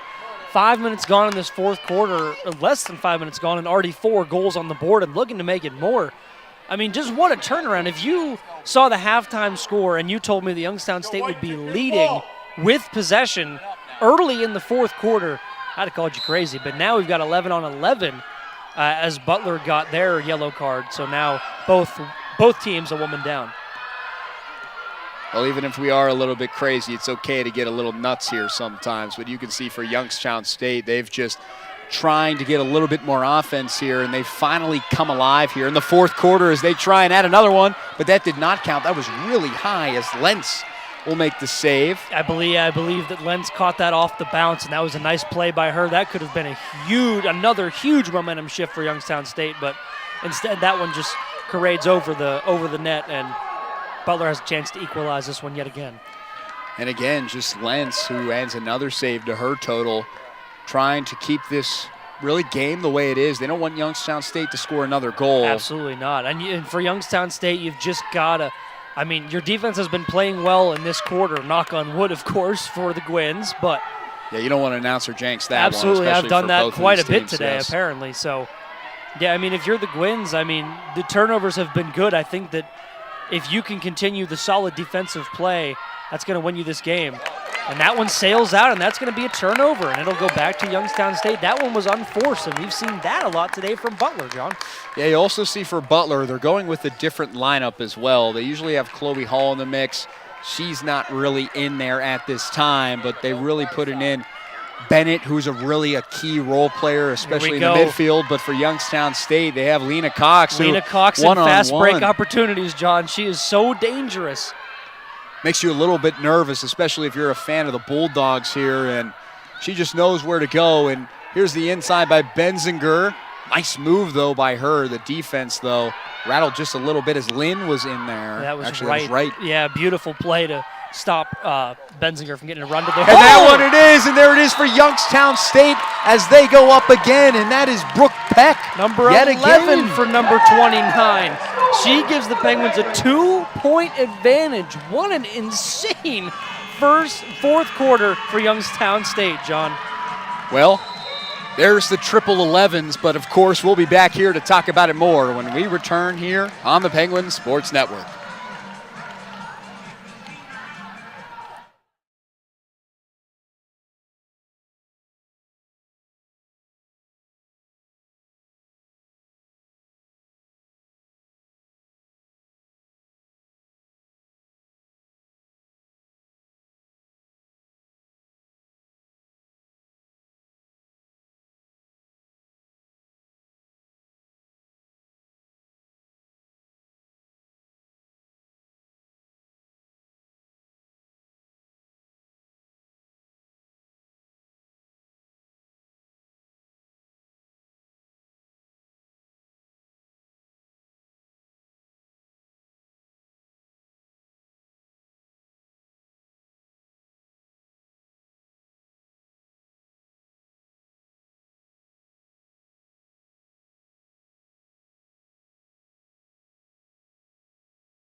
Well, it's been Youngstown State's impeccable 5-0 run here in the fourth quarter that has given them a 2-goal advantage over Butler. 12-10 is where it stands as they're coming out of this timeout here. And when you talk about it, what a play, especially for Youngstown State, but Butler starting to see that second half collapse. Yeah, and we've finally started to see an appearance of the three-headed monster, John. Grotenthaler and now Peck, 2 of the 3 with goals today. And Benzinger was not shy. She was ripping some shots from about that 12-meter mark. But Brooke Peck now 11 goals on the year, as with the other 2, John. You said it right before we went to break. Triple 11s for the Gwins. Yeah, when you're big 3, those really key components on your offense are scoring 33 goals now on the season. That is a heavy amount of offense. Just 5 games, John. And we're not done here today, but those 3 have been spectacular on the season, and it's nice to finally see them come alive here in this game, and boy, do the Gwins need it. And there's the turnover there, just trying to fight with it as Youngstown State Nearly don't retain it. Yes. Oh, and Sammy there's the Drew collision. takes a shot. And she did, and that could end up being play. A yellow card, and it will. Sammy Drew took a tough hit there. We'll see it again. And just watch this. Sammy Drew just coming in and just trying to make a play. She gets a nice ground ball pickup and then just gets smacked. So just a solid cross-check, by Latham. Yeah, too much of a cross-check there, and I believe YSU's going to be a player up, so they're going to have 2 minutes. And that was Latham. Good call, John. So YSU going to have 2 minutes. Play with the woman up. 7:40 almost to go here in the fourth quarter. Youngstown's offense has scored 9 goals here in the second half. And that's the offense we have seen all season, John. That's the offense that can score at will. And it's just been, as you said, John, it's been a bit of a collapse for Lentz in this Butler defense. Well, I can only imagine what Coach Harris said in that timeout is a brick wall there on the cross-check. But Youngstown State's going to pick it up, and they go down. And they're going to have a free play opportunity, I believe, John, a free position shot. Yes, I believe. Because it did happen inside of the crease, so therefore that will go in their favor. Good call, John, and that's going to be Allie Garrett. She's going to look for her 3rd goal of the day. What a day to have a hat trick. Well, it doesn't matter what day of the week it is. As you can see right there, did it count, though? They're waiting for the official signal, and there it is for Youngstown State, and there it is. I believe that was Katie Grotenthaler, and nobody else better to do it. What a goal for Hull. Yeah, way to go for Grotenthaler. And so there now, it is. There's 12. So now there's 12. So now Allie Garrett with 2 goals and an assist today. A solid day for her. And you can see Grotenthaler on your screen. Look at how excited she is, but you can see, like, she's really running out of gas there, that she's been playing her heart out in this game. And a lot of the Gwynns yes. have. And in this second, I mean, what a different, we are watching a different team in this fourth quarter. 6 goals now. That's double what they had in the first half, John. What a performance from this Youngstown State defense. And who would have thought that it would have come from Katie Grotenthaler, one of the 3-headed monsters of this Penguin offense? Well, Dylan, you put the emphasis on the monster, and there's been 5 players for the Penguins that have scored 2 goals in this contest.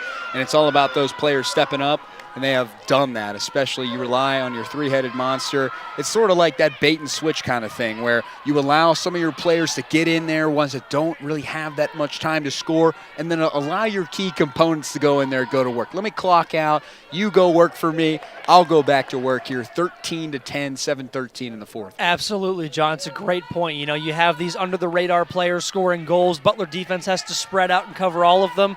And then Katie Grotenthaler goes, you forget about me?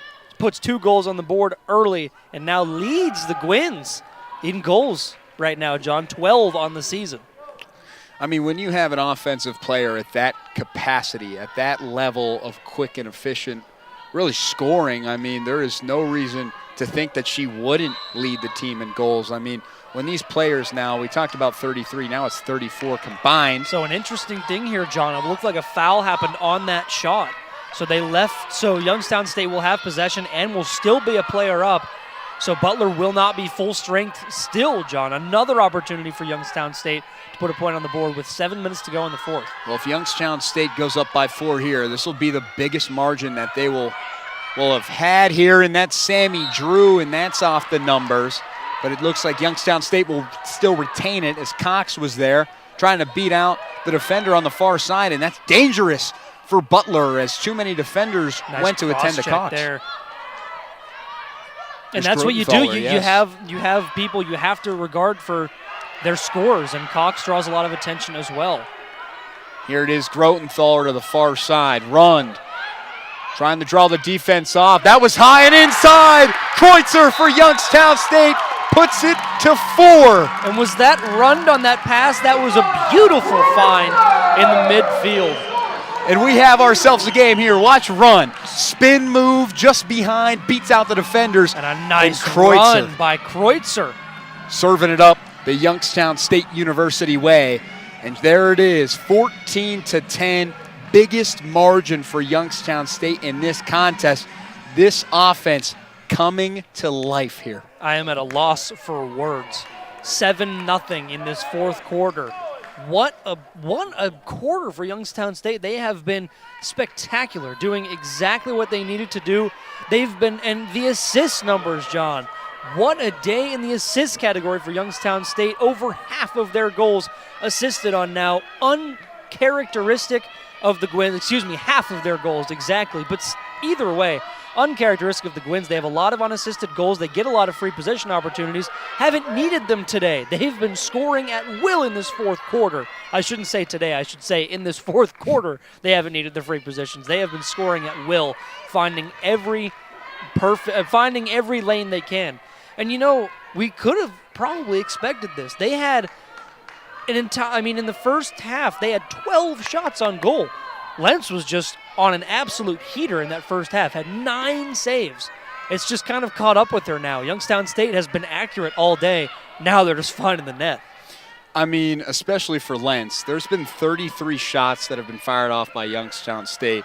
23 of those have been on goal. As a goalkeeper, especially a freshman, you cannot face that many shots and expect you to save almost all of them. And that has to rely on your defense for Butler, as Youngstown State will now get that advantage as well. But when you look at it, in the second half alone, Youngstown State has scored 11 goals between the third and the fourth quarter. The defense has really let down and has relied on Lentz, who has been spectacular, but you can't always rely on your freshman goalkeeper to make plays. You have to help her out, and that defense has not done so in this second half. Just allowed so many opportunities, and We talked about it at halftime. The amount of shots that Lentz sees per game is just, it's gonna take a toll on her body and her mind. And it's happened again here today. Well over 30 shots Youngstown State has thrown right at her, and a lot of them, John, on goal. Sammy Drew inside, gets it, but that's far off. As you saw, Youngstown State looks like potentially looks like it'll stay here. Yes. Clock not stopped, so we are still... It's still running down. You're absolutely right. Play, as Cox is going to try and shave some time off of this clock. 23 shots on goal, John. So 9 saves for Lentz in the first half, 0 in the second half. Youngstown State has just found the mark. Here's Grotenthaler now trying to get it in there, and she gets it again. Youngstown State goes up by 5 now. What a play by Katie Grotenthaler for Youngstown State. This offense, how do you slow down the bulldozer?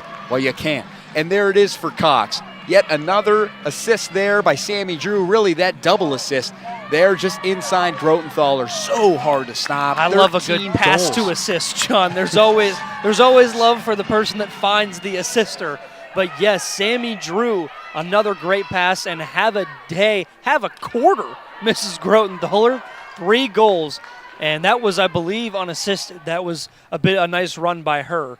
But either way, nicely done. And she's got number 13 on the year, John. Does that sound right?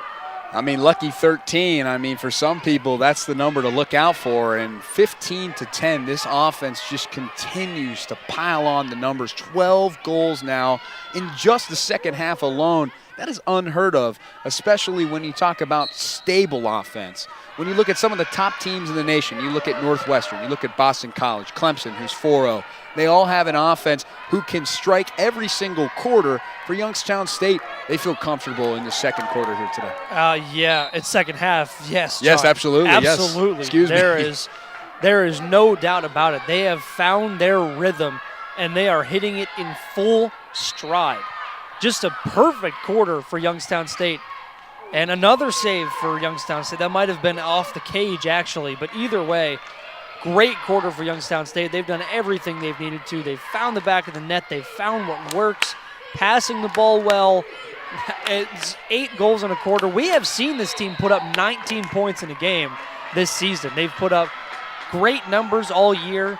And in the first half, we were thinking, where is this offense? What team are we watching right now? And YSU finally said, you're watching the Penguins, and we're going to play some Penguin lacrosse here in the second half. Well, you can see the substitutions now, especially for Youngstown State. They're going to lock up defensively. You see especially Megan McGrath, a key defender for this team.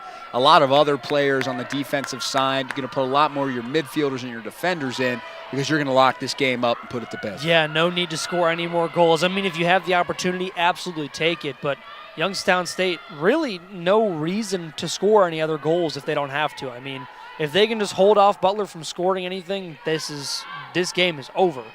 But Butler still does have 4 minutes, and now they're warming up, so big opportunity for them here, and they need it badly, like they need air. We can see for Youngstown State 15-10, and just the plays and the quick strike ability have allowed them to maintain this margin.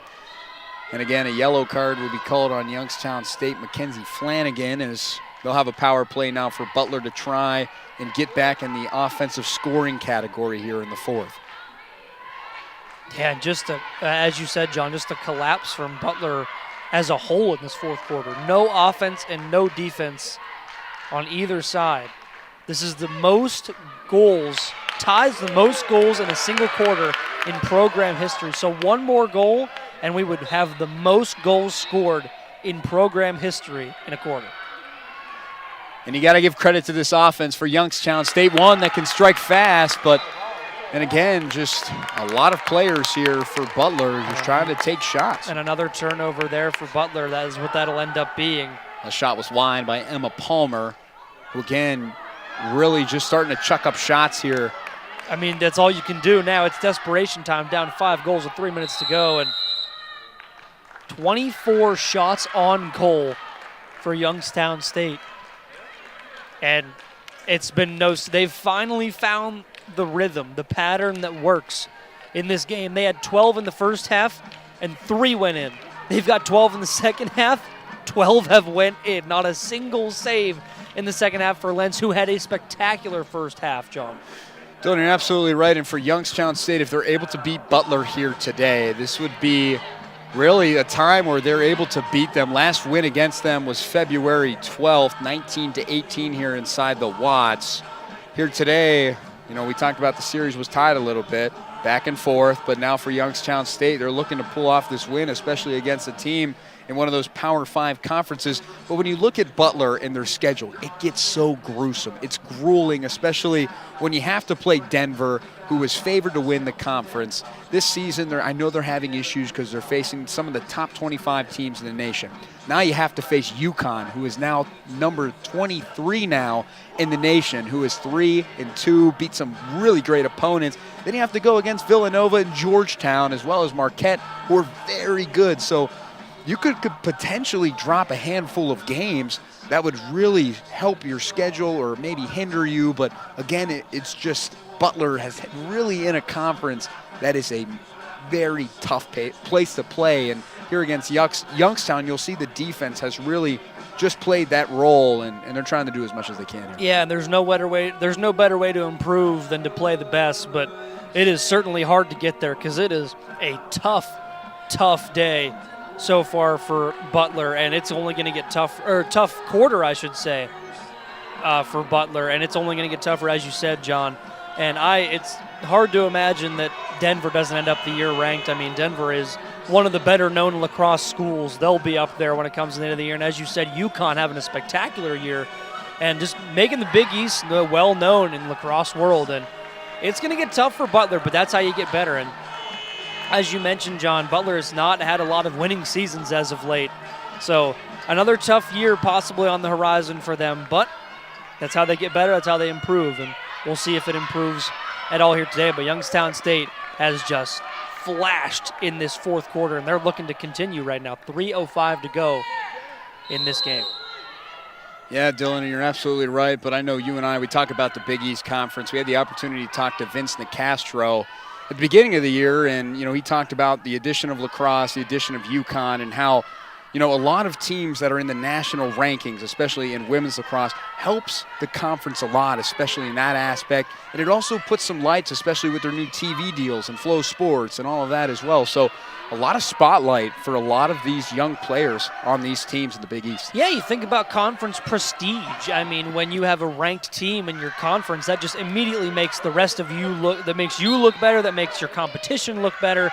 It gives you, and it also, that's when you're trying to talk to recruits to come to your school, you're saying, we have a conference that can boast 3 ranked schools, and we're not one of them yet, but that's where you come in. You can help us become that. So it's always good to play in a power conference. You get the best competition, and so although if Butler isn't ranked, that doesn't mean that UConn being ranked does not help them out. Makes the Big East look really good, and as they should. Butler again trying to put some flashes of offense, and they're trying to score here inside, but that one's too far. And again, this offense has just found themselves on the wrong side of the table. Their footing, especially on a lot of their shots, has really been off here. They're trying to find something, at least someone to go out and make a play. As you hit 140, especially where it stands, it's just trying to get the numbers back. Yeah, and what a second half here for YSU's defense. Liz Amos has 2 saves in the second half, and Butler hasn't scored a goal in this fourth quarter. A great defensive run for Youngstown State, and I would like to say that that's probably going to lead to a Youngstown State win here with 1:27 to go in the fourth, and they are in possession right now. Just a spectacular fourth quarter from them. They could not have played this any better on either side of the ball, John. Well, Dylan, you talk about the defense. Liz Amos is just as much a part of that as the defensive players and midfielders on this team. And as a freshman coming in and trying to put valuable minutes in, and you can see just where her really striving, where she comes from and what she's been able to do, and she's done a phenomenal job as well. And this is going to be a huge milestone, another huge milestone for Rob Harris, as he'll get his second win of his career with just 1:13 to go. It's a big opportunity for him, going 2-3 now at this level. Still plenty of time to have a winning season, and that would be one of the first that Youngstown State's had in a while, and you can hear the Youngstown State fans already getting riled up. It was a great game for the Gwins in this second half. Butler really just didn't have any answers for YSU, and it has led to domination in the fourth quarter by the Penguins. Well, it's been an offensive showcase, and you'll see Youngstown State try and run out this clock, maybe not potentially score, because, again, you're up by 5, but if they have it open, they will. But play clock shot is, clock, absolutely. Shot clock is below not. the game clock. This is going to be the last possession of the game, John. The Gwins have earned this victory with their solid fourth quarter battle, and they're going to go to 2-3 on the year. Big milestone for Rob Harris, getting his second collegiate win in 5 games. And for the girls on this team, I mean, it's a very big morale booster. You beat a Big East Conference opponent. You beat them before. You struggled against St. Bonaventure, Duquesne, as well as some of the other opponents you had. But now you're able to get that second win on the season with a very heavy offense. And it looks like it will end. And there it is, Youngstown State now 15-10, taking down Butler. And what a second half showing of a phenomenal offensive display. Youngstown State, their big 3 showed up in a big way. We talked about the triple 11s playing a role, as well as we look at Grotenthaler adding 13 now to her season total. What a team here, what an effort. When you look at the assists, it's all about mirroring your playbook. They took Butler's playbook of assists. They had 6. They were heading into the half. They were able to almost double that, and they found what works. We see what you're doing over there. We're going to do the same thing in Youngstown State. They capitalized on that. There it is, second win now for Coach Harris, who, again, moving up from the D2 level to D1. That can be ever so tough, but you can see it here now on your screen, some of those statistical numbers. And Youngstown State controlled in a lot of categories. They had less turnovers, plenty more ground balls, 20-13, and double the shots on goal that Butler had. Only 2 saves on the day for Butler, but they had 8 shots on goal at halftime, John. Only 4 shots on goal in the second half. Youngstown State had 12 each half. First half, they only had 3 goals. Second half, they figured it out. They figured out how to get by Alyssa Lentz, and they put 15 points on the board, 8 in the fourth quarter. It's exactly what they needed. Rob Harris drew up a game plan, knew what he was going to do, and